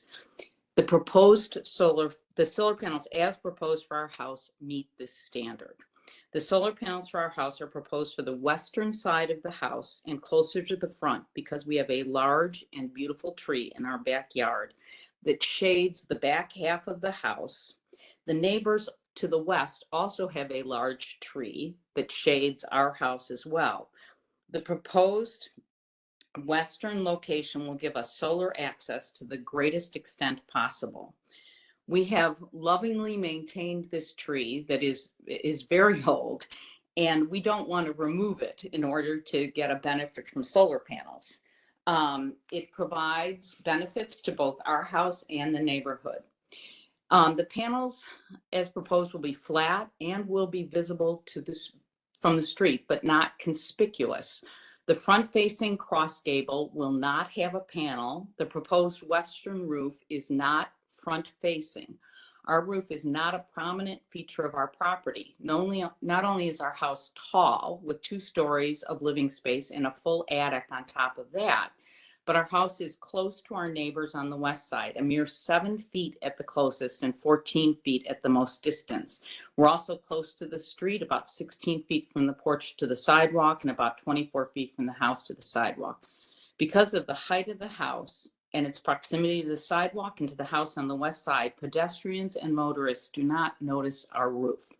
They must make a conscious effort to look up at our roof. In the picture in the packet that is from the street view, you can, and it's taken slightly from the west, you can see that the roof that is proposed for solar panels is not even visible in that picture. Well, there's that picture, but there's also a street view picture. The solar panels are minimal change to the house. Additionally, the solar panel installation project does not impact distinctive features, finishes, or construction techniques that characterize the property and will not destroy any historic materials that characterize the property. The character defining features and historic fabric of the house will be preserved. Furthermore, it's important to note that our house itself has not been designated as an historic structure. It is located in an historic district. This provides you with more flexibility in your review because your focus is on the area and not just our house. Because the solar panel project meets the standard for approval as set out in the code, there's no need for you to determine whether moving the panels creates a hardship. Nonetheless, the panels as proposed give us the maximum benefit for the climate and for our economic investment. It is not worth it for us to install the panels if the project does not generate as much clean energy as possible within a budget that's reasonable for us. I believe that Zach has already given you information that shows this. In addition, there are other houses in the neighborhood and in the historic district with panels that are much more prominent and conspicuous than those proposed for our house. I do not believe that the historic district is negatively impacted by those panels. My husband will discuss those other properties. And again, thank you for your consideration. This is Rick Warner. I'm Barbara's husband. And I again want to echo Barbara's comments to say thanks for your consideration today. We've included in the presentation packet 2 homes that are relatively near us. One is around the corner from us on West 38th Street that has solar panels that are, I tried to take the picture of both other homes from the same vantage point that we took the picture of the front of our home. So this, the one that's up on the screen, thanks to Dan right now, is around the corner from us on West 38th between Whitman and John, or Whitman and Woodbine. And it is a street that it is a house that faces east-west as opposed to ours that faces north. If you go to the next slide, there is a picture of a house on West 32nd Street. So again, about a block and a half from us that happens to have an open side yard to it, like we do on the other side of our house. And again, I tried to mimic the place where I took the picture so you would have the same perspective. On the initial map that we included, that includes the historic district outlines, I tried my best to show you where these houses are located. So the southernmost star on the map inside of the historic district is the approximate location of our house. The star just above it to the slightly to the east is the house on West 38th Street, and then slightly more to the northeast is the house on West 32nd. In addition, I guess, to the arguments that Barbara advanced, it seems to us that these 2 projects have gotten approval, I assume, through the same process that we're going through, and ultimately got the necessary permits to do the installations of what would be much larger and, in my estimation, much more visible from the street installations of solar panels on those roofs. And At this point, and this is our first opportunity to present to the board, and I appreciate the fact, or the committee, I appreciate the fact that you allowed us to pull this together over the last couple of meetings. But I will say this is the first opportunity we've had to make a presentation to the committee, and we are thankful for that. I know Zach has included some additional information in our presentation, and I guess I would turn it over to Zach if he has anything to add before we entertain any questions or comments from the committee.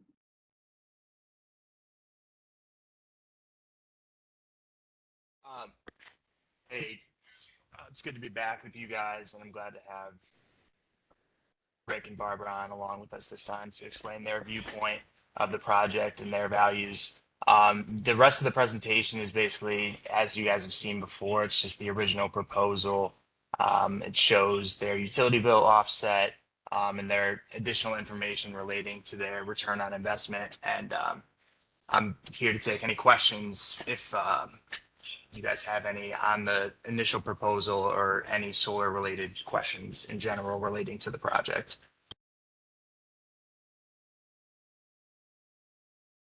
Well, I would begin by saying that those two other projects you've referenced in some pictures of on 32nd and 38th Street, I don't recall seeing either of those before at this committee. I don't know if anyone else on the committee or Dan.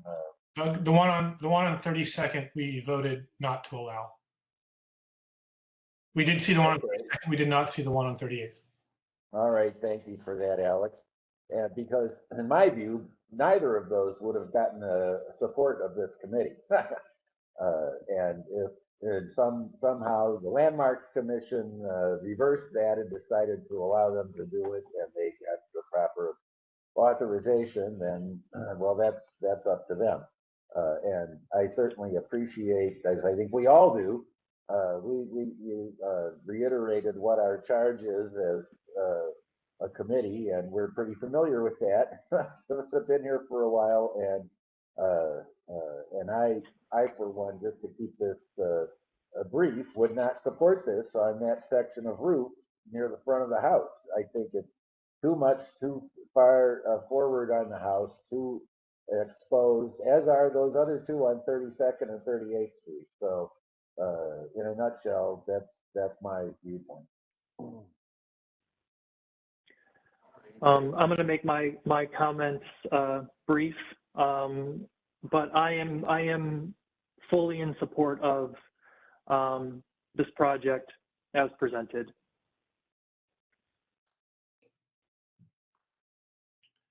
I have a question to the installer. Was the garage roof ever explored as an option?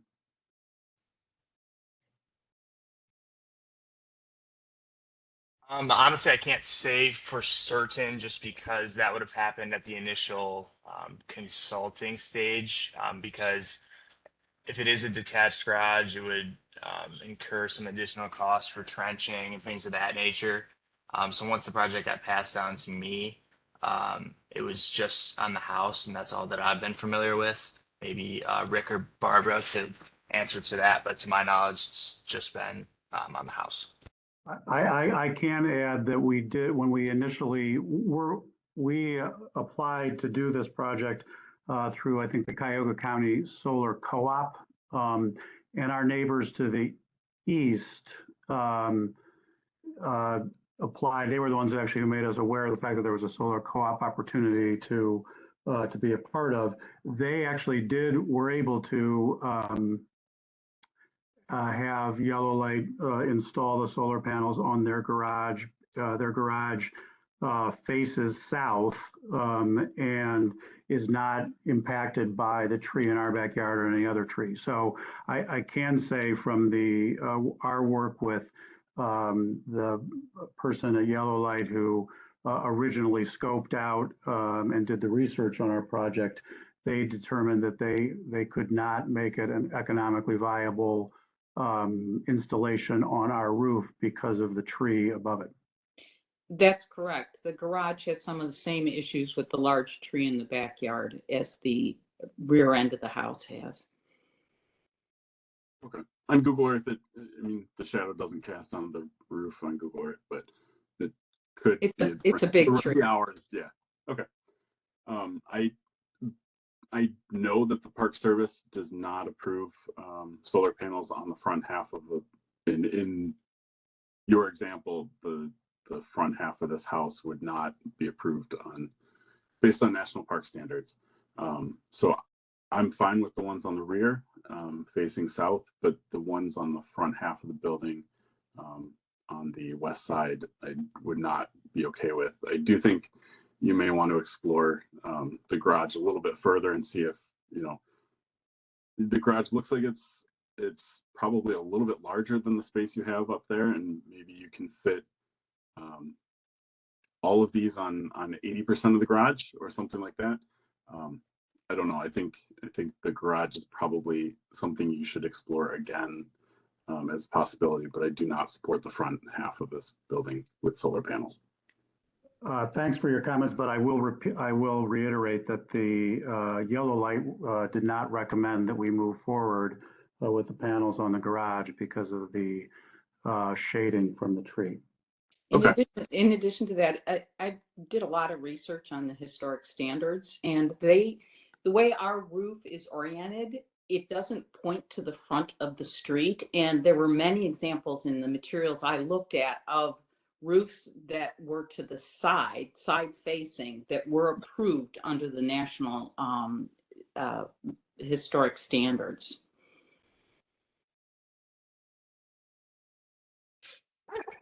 I guess we'll just have to disagree on that because Michael, myself, and others on this committee have done a lot of architectural work on historic properties and are pretty familiar with the Secretary of Interior standards. And I agree completely with Michael that the National Park Service, if this were an individually designated building, would be unlikely to approve it. But I think that's an important note. It's not an individually designated building.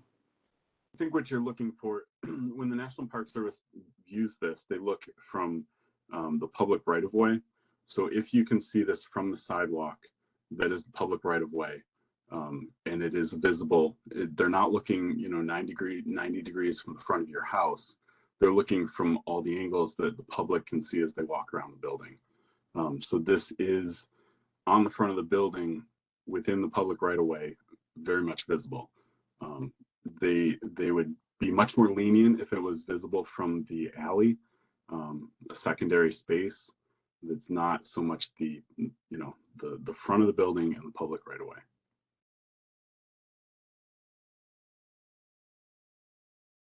I think you have to take in consideration, though, the proximity of our neighbor's house. It's really a minimal visibility.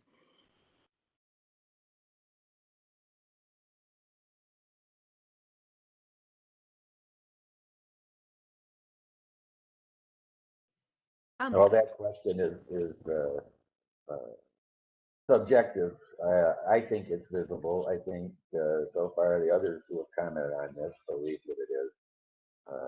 I think I'd like to hear from any other committee members that would like to weigh in on this.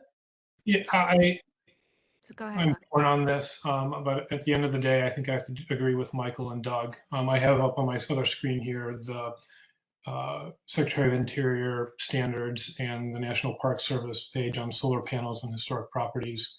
And I've reviewed that guidance, and I think applied to this situation, it would not allow it, even though other considerations, environmental considerations, even personal ones, I would be probably more inclined to it. But we're tasked here, as Dan read at the beginning of the meeting, with applying these standards equally and fairly. And I think that leads me to the conclusion that it would not be appropriate, as much as it pains me to say that.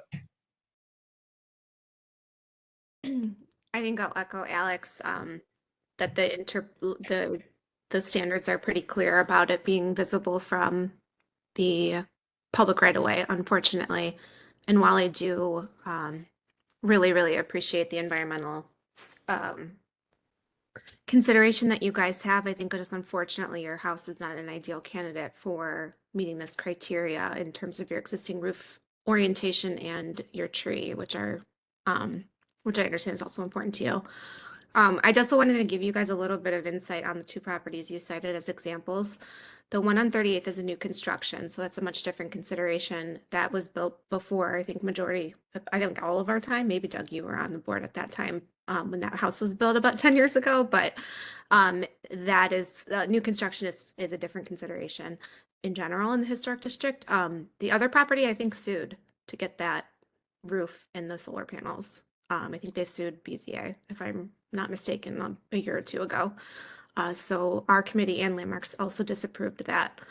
And they chose the legal path, which I guess is there. But I really wish that that were not the case, but I have to agree with the standards that are pretty clearly laid out for us.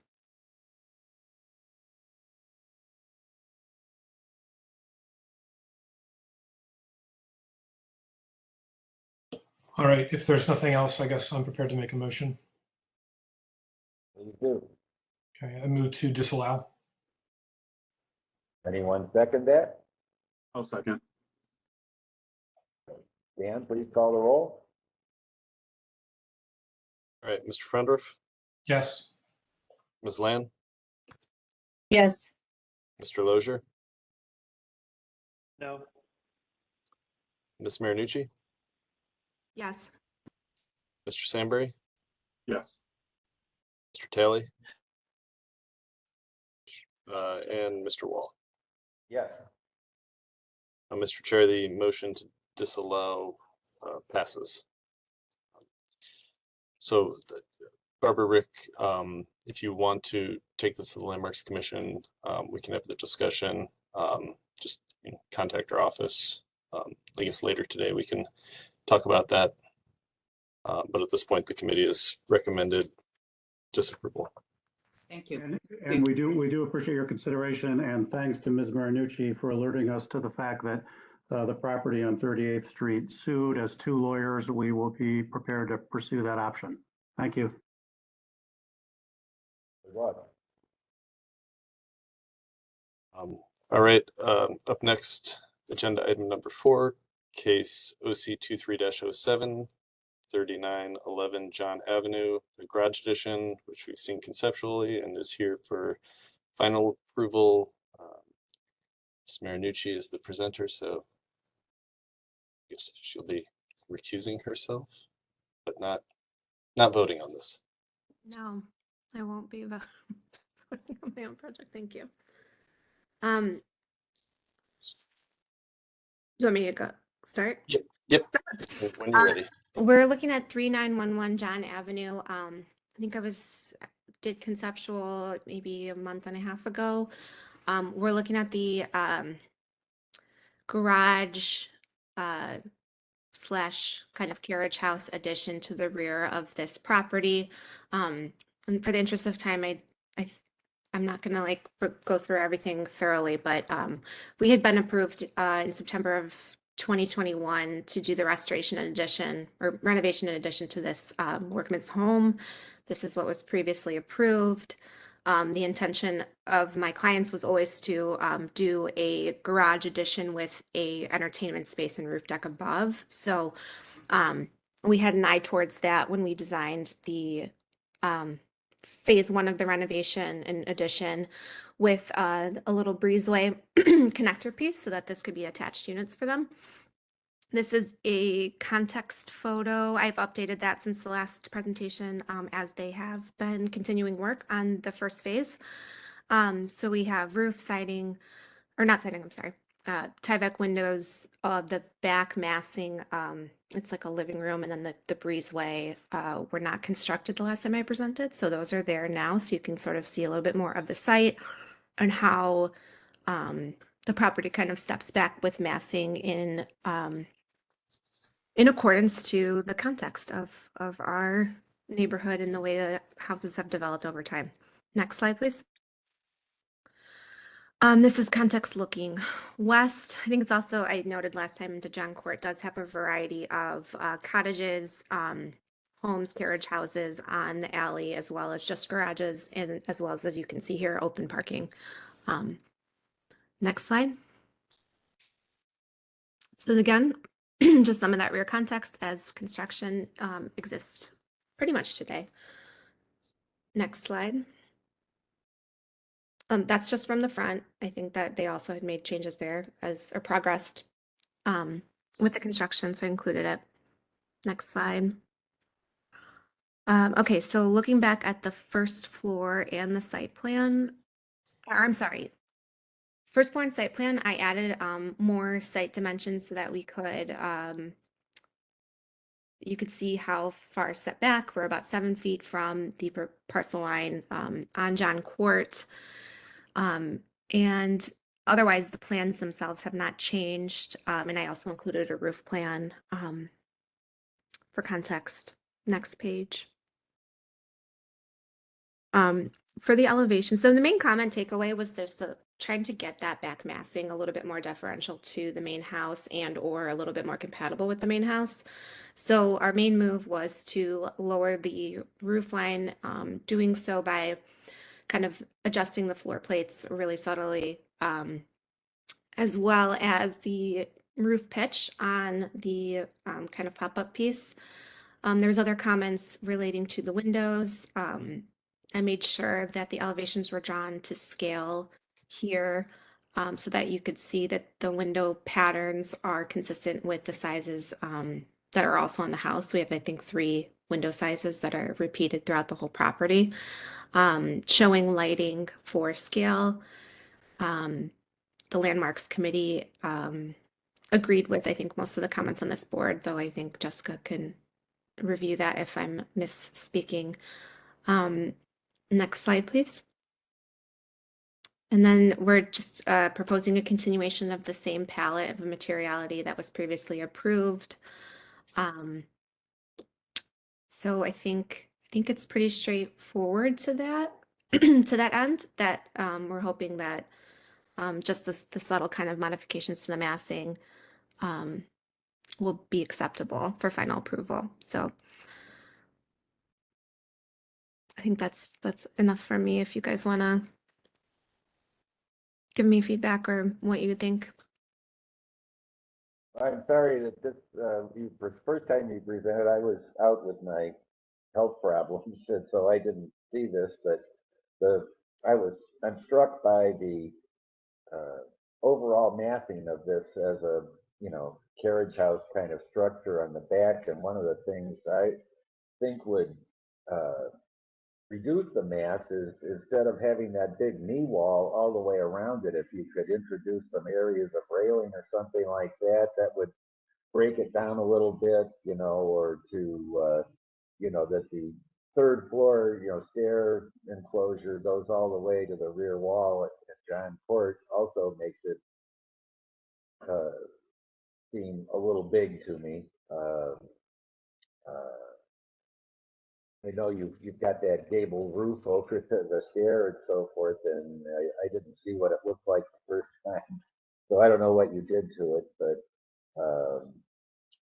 I think it looks worse in the elevations to me than it probably does in reality, because the only place you can't really see it from very many places. But when I see the overall mass, including the roof, like in that top elevation on the page displayed, that it matches vertically the height of the existing house, yet this is an accessory building in the back and so forth. So I guess those are the things that disturb me, is just if there was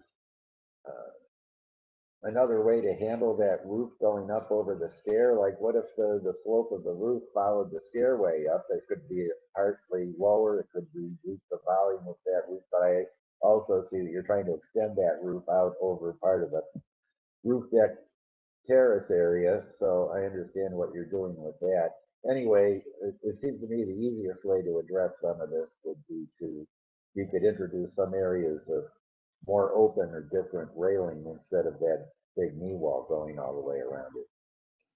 Thanks, Doug. The Landmarks Commission had the same suggestion, and my clients were really wanting to maintain privacy on that deck. However, I can revisit that with them because I don't disagree that would help alleviate the massing. I think I agree with Doug, but I think another way to do it might be maybe you could do a cornice line around it or something to help break it up visually, to delineate, this is where the second floor ends, this is where the balustrade begins, or just use a balustrade with thicker bollards, sort of that provide that that privacy, but yet have a textual difference to it. And then I see the east elevation. I don't see a west elevation, but in looking at your floor plan, it might be possible to squeeze a window in there just to help break that up as well. Even a small window by perhaps the powder room or opposite it. If I'm looking at that right, my sense of direction is right, to help break up those. Otherwise, I think the east elevation is just a sheer wall there. But just some suggestions. Thank you. I think when you look historically at, carriage houses, or they're typically, less either in height and or width than the house, and typically the roof line matches. And so it's just, there's too much massing and too much disconnect. I think if you're referencing the historic structure, this looks too boxy in relationship to that.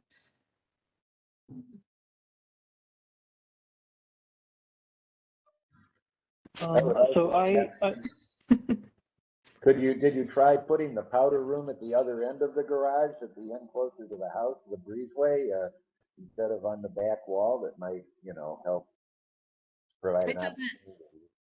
It's I think it's neither here nor there in terms of the powder room. Because if I shift that to the north side, then the stairs are just going to shift closer.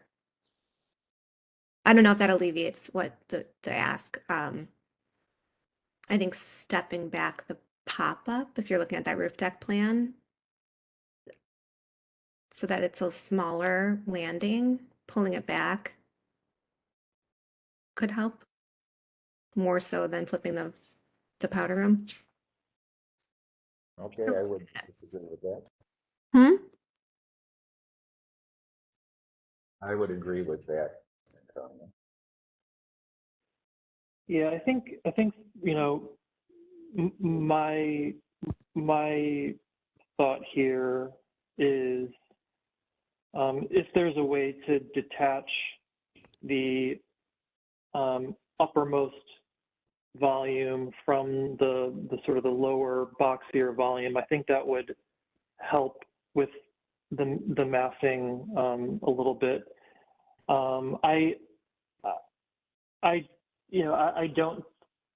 don't have a problem with the solid knee wall necessarily. I think it's just how the upper portion masses with the rest of it. It feels a little not quite resolved yet. The one project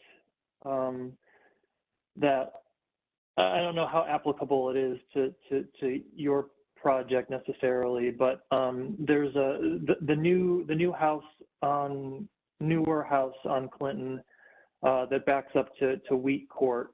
They have a carriage house on that property next to the Wimbiscuses, where the roof form itself is contiguous all the way across the width of the carriage house, and there's a section of that that's removed that still allows that openness, but the form of the roof itself sort of carries across.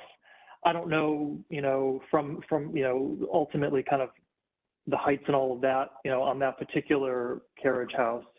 But to me, that's a little bit, that it feels more successful because it feels like it's sort of its own, it's this, more traditional sort of form when you have these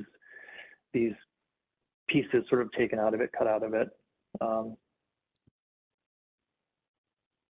that's, I guess, those are my comments. I appreciate that the comment about the windows and getting those all to relate to the sizes and configurations that are on the main part of the house. I think that helps to clean up things a little bit better. So thanks. Thank you.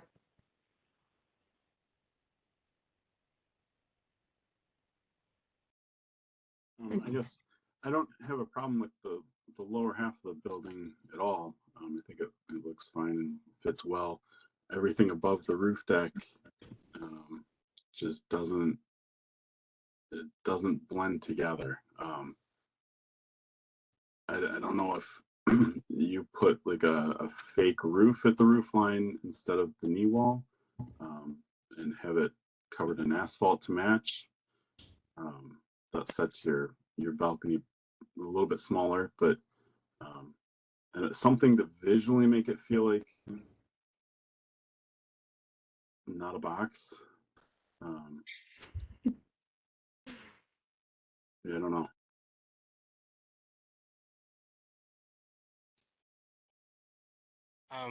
Are you painting the stem wall? I'm sorry. Sorry for being late. I came back at the beginning of this presentation. Are you painting the stem wall at the base of the lap siding? No, it's just concrete. It's just Okay, so that'll show as gray, yeah. and then I think it'll even break up that mass even more. And then oh, go ahead. It's concrete foundation, so that's just a typo, as I like to say in my rendering. No, it's no problem. I feel it. I think I don't actually have a problem with the lower sort of boxier portion. The roof on the doghouse is hitting me weird. I don't know. I'm sure you've discussed and been through flat roof versus anything else, because I'm sure you could span across that stairwell with just like rafters. I did have a question about okay, got it. I did have a question about it was look on the I zoomed in a lot, that's why I can't see. There was a elevation maybe with floor heights on it. Yeah, this one. Okay. So it looks like are you doing like an 8 foot, it looks like there's 8'10" between the roof deck and the entertainment room. So it would be kind of like 8 foot ceiling, maybe in the entertainment room. Yeah, it's already like pretty. Yeah. I was trying to illustrate in case that came up that the floor plate alignment is already quite tight. It's not aligning with the main house as it is. So it is, that's what I meant. I pushed and I squeezed as much as I could. But then when we add in structure, I'm guessing that we'll also have some soffits and some beams that are going to take it like to 7.5. So I'm really trying not to broach that any further. But you are doing 12'2" for the garage. Because of the grade difference. Got it. Yeah, I don't know. I don't know if I wonder if there was any, no, probably not because of the thickness of the floor. All right, well, yeah, I think it's just the kind of doghouse area for me that's a little bit off, but I actually don't mind the massing. And I think it'll even be broken up even more when you add the color of the stem wall to it and kind of some of that detail. So. Thank you. And that roof deck is kind of a nice to have. It's not really a need, and it may be that they have to give that up in order to get the massing down a little bit. That might be a hard sell for them, but we'll see where it goes. But that's fine. So I'm thinking that we should table. Is that? If that's what you'd like, then I can make that motion. I think I'd like to table and take these comments back to them again and see what we might have to compromise on again. Okay, thank you. I will second that motion. All right, Ian, please call the roll. All right, Mr. Frendorf, Yes. Ms. Land, Yes. Mr. Lozier, Mr. Sambry, Yes. Mr. Talley, Yes. and Mr. Wall. Yes. Motion to table passes. Thank you. Thank you. Dan, just for the record, as we call our next item, I have to stop at 1:45. So if we could, I don't know if we can speed through the next one or not, but at 1:45 or so, I have to drop off. Okay, yeah, thank you for that. Hopefully it should be I guess a pretty quick one. It's case number OC 23-18, 5010 Lorraine Avenue. It's the demolition of a structure in the rear of the property. Drew Klassen is here. He's the property owner. We had a site visit last week, which several of you were able to come out and see. So Drew, I will get your presentation up and you can go on through it and let me know when you want me to change slides. Thanks, Daniel. And just to correct you, I am not the property owner. I represent the owner. No worries. Good afternoon, everyone, and thank you, committee members, for taking the time to hear our proposal for demolition. And I will keep this brief. As many of you had seen on site, I think it's more or less evident being there to see the urgency in addressing this issue and taking this this hazard down. As you can see from the site map, it's landlocked behind Sense Pizza. So because of that, it's not providing any public right-of-way or value to the historic district with little to no visibility back there. So you can go to the next slide, please. Just another site survey that we had done that was thrown in here. You can go to the next slide. And here you can see what we're most concerned about is just the overall lack of structural integrity here. As you'll see in a video coming up, which really illustrates the main issue on the bottom right here where the wall is bowing out, but just some pretty significant masonry concerns throughout. And like I said, it does pose quite a high risk of fall. So you can go to the next slide, please. Here's another view. This is the east elevation and the interior where the old cistern was located. So there is no floor. It is collapsed in, making much of the building inaccessible, as well as unsafe and infeasible for restoration. I had multiple inspectors on site, including Inspector Bill Bartley, who advised that it is condemnable. There are no serviceable mechanicals, electrical, or plumbing. Next slide, please.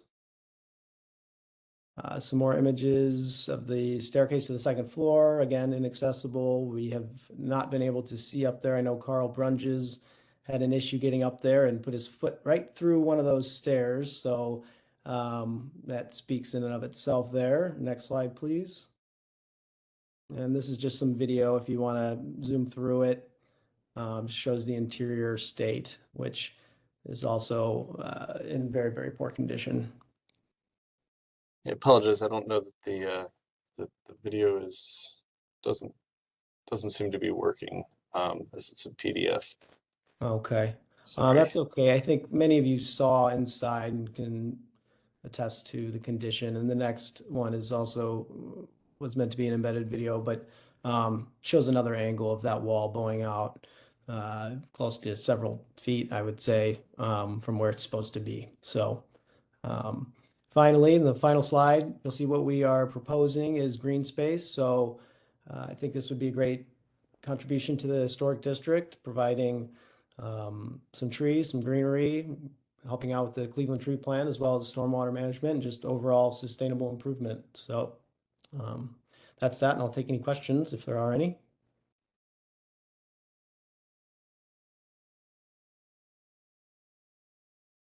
I have just one comment that, I know the masonry is in terrible shape and you want to make this into a patio. If you think about leaving like the last 3 or 4 feet of the brick and then repairing and finishing that off as like a garden wall around the perimeter. Yeah, I think that's a good idea. Relatively original. Yeah, I think that's something to consider. As of now, we were just considering taking it out, continuing that gravel to the back and planting those trees as depicted in the site plan. I do think that some of that stone could be repurposed. All right, well, that's my only comment. I hate to lose a building like this, which is, clearly from the historic period of this neighborhood, but it is in terrible condition. Yeah, I went to the site visit and it's in very bad condition. And as my colleagues know, I'm not one to ever advocate for demolition. And I want to be very careful when I do support demolition to put forth the conditions. Because even if a building is condemned, that doesn't necessarily mean it needs to come down. It's not dispositive in my mind. But here, it's not on a street, it's not on an alley, and it's generally not visible from the public right away. And so for me, that helps tip the balance. If it were otherwise, I might have a different opinion. I just wanted to be clear about that on the record.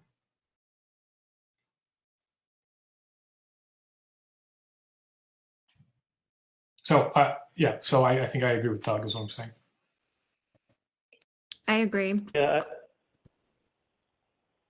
All the same reasons, support demolition, even though I am also very hard to convince of them. I agree as well. It's unfortunate that it is in the state that it's in. I think it's, architecturally, a nice building, and the fact that it's probably from the very early days of the neighborhood. But I agree, it's, based on the site visit commentary and the comments and the presentation, I would agree that it probably should come down. I would support Doug's comment about, is there an opportunity to, allow that footprint of that structure to be retained in some way, either as a nod to that footprint with, reused materials or something like that. But I would agree that this can come down reluctantly. Anyone want to make a motion? Unanimous, yes. Any motions out there? Motion to I'll approve. make a motion. Second? I'll second. All right, Dan, please call the roll. All right, Mr. Frondorf, Yes. Ms. Land, Yes. Mr. Lozier, Yes. Ms. Marinucci, Yes. Mr. Sambry, Yes. Mr. Talley, Yes. and Mr. Wall. Yes. Motion passes unanimously. Thank you. Thank you, Drew. All right. Is that our last agenda item, Dan? Oh, not quite. Okay. We still have two more, but Dan, I have hopefully. to now. Okay, thank you, Alex. Yep. We still have quorum. Next up is item number 6, OC 23-16, 3932 Lorraine Avenue, signage installation for Trippy. We have Dan Glavin here. Dan, if you can take us through your proposal real quick. I have the slides up, so let me know when you want me to switch through. Great. Good afternoon, everybody. My name is Dan Glavin. I'm with Glavin Industries Incorporated. We're the sign company working with the restaurant Trippy, going in at the address referenced. Pretty simple, straightforward design. I'm only here about signage, nothing else. We are proposing 1/2-inch flat cut aluminum letters, brushed gold anodized finish, stud mount the letters into the existing fascia. Pretty straightforward to the point. Does anybody have any questions? No, you're not doing the lighting. Lighting by others? No, I'm not doing the lighting, just the sign. Okay. Looks great to me. Our sign is non-illuminated. They're just aluminum letters. Got it. Looks great to me. What is the thickness of those letters? 1/2-inch flat cut aluminum. Are they pin mounted then to the building? Yeah, stud mounted, yep. Okay, thank you. I have no comments, no further comments. All right, firing any further questions or remarks, would someone care to make a motion? I'll make a motion to approve as presented. I'll second. All right, Dan, please call the roll. All right, Miss Land, Yes. Mr. Lozier, Yes. Ms. Marinucci, Yes. Mr. Sambry, Yes. Mr. Talley, Yes. and Mr. Wall. Yes. The motion to approve passes in maybe record time. Thanks, everyone. Have a great day. All right, thank you, Dan. All right, finally, we have up Kanzaman, case number OC 23-171616 West 25th Street. It's the rehab of patio. We have Wally here and Maria Kiffin. Where's Maria here? I'm not sure. So Wally, yes, hi. if you want to go through your presentation, just let me know when you want me to change slides. Okay. I'm trying to do remodeling for the patio outside.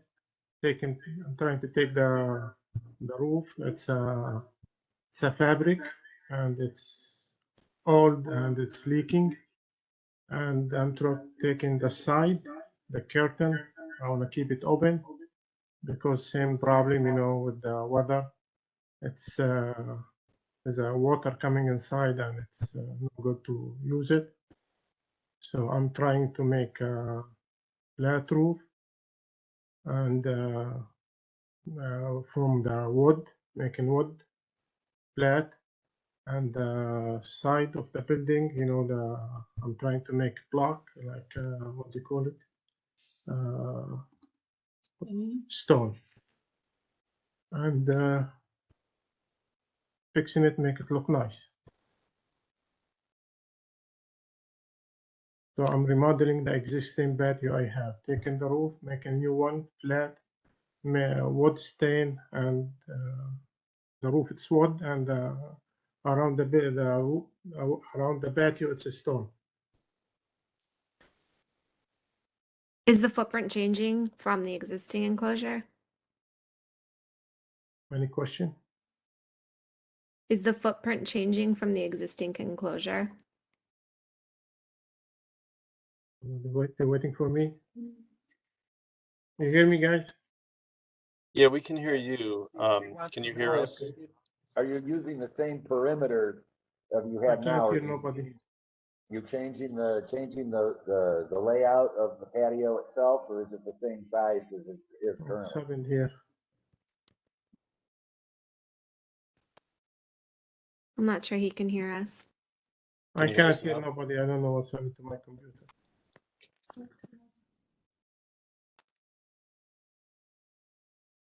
You have your sound turned on? I will go to your Well, we want to know if the Sorry, guys. Give me 1 second.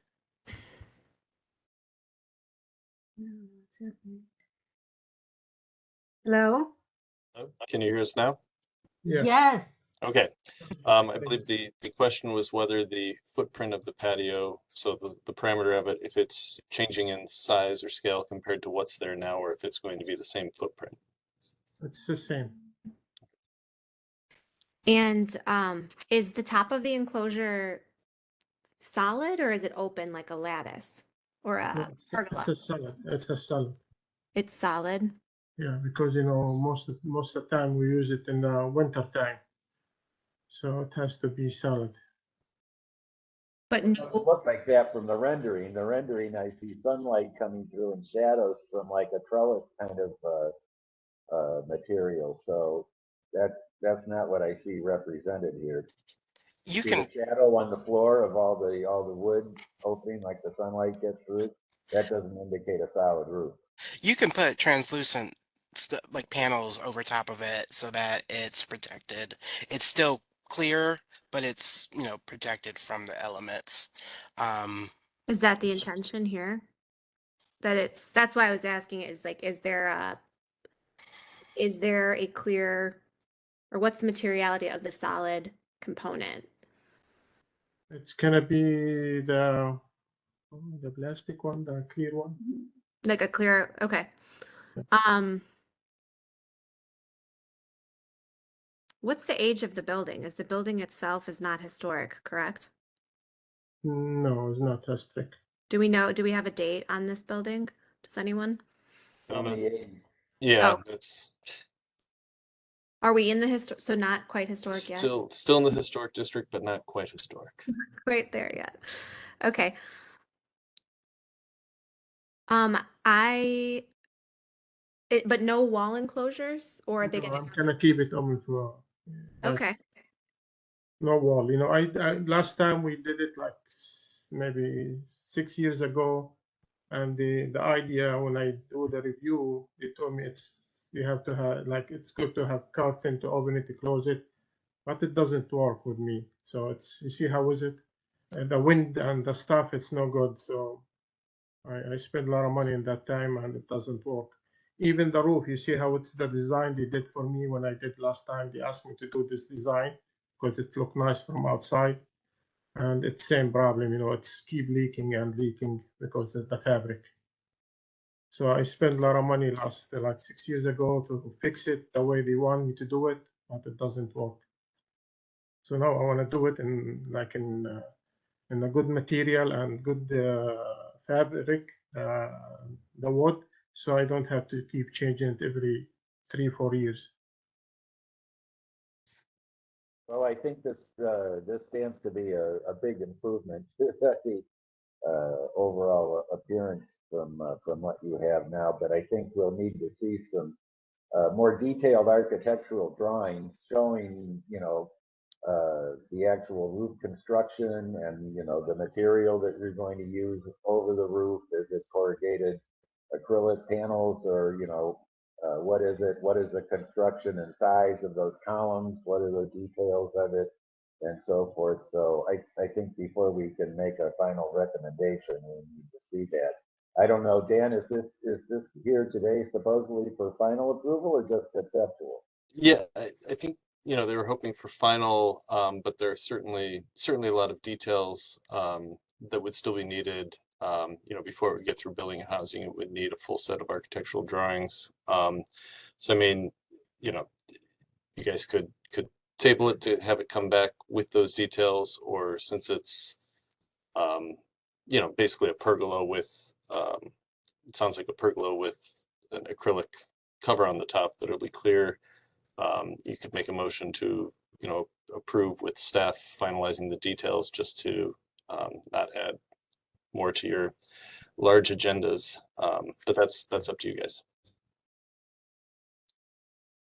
I think it would be. I'd be happy to let staff review these details as long as they're, you know, submitted. I doubt the Landmarks Commission would accept this without seeing more detail. Does anyone else feel differently? I mean, I could also go for tabling it and have them come back with those details.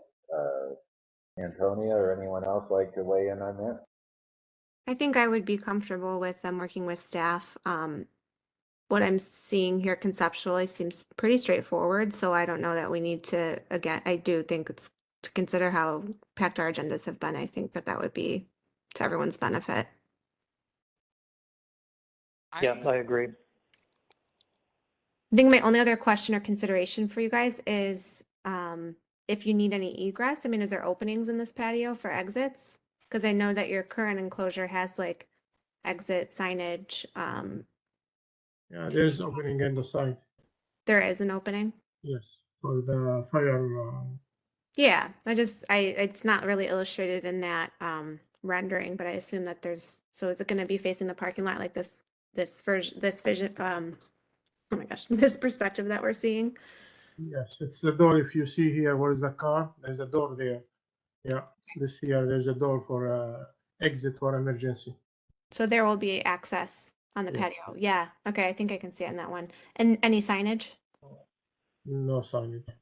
Okay. Well, sorry, you're talking. Sorry.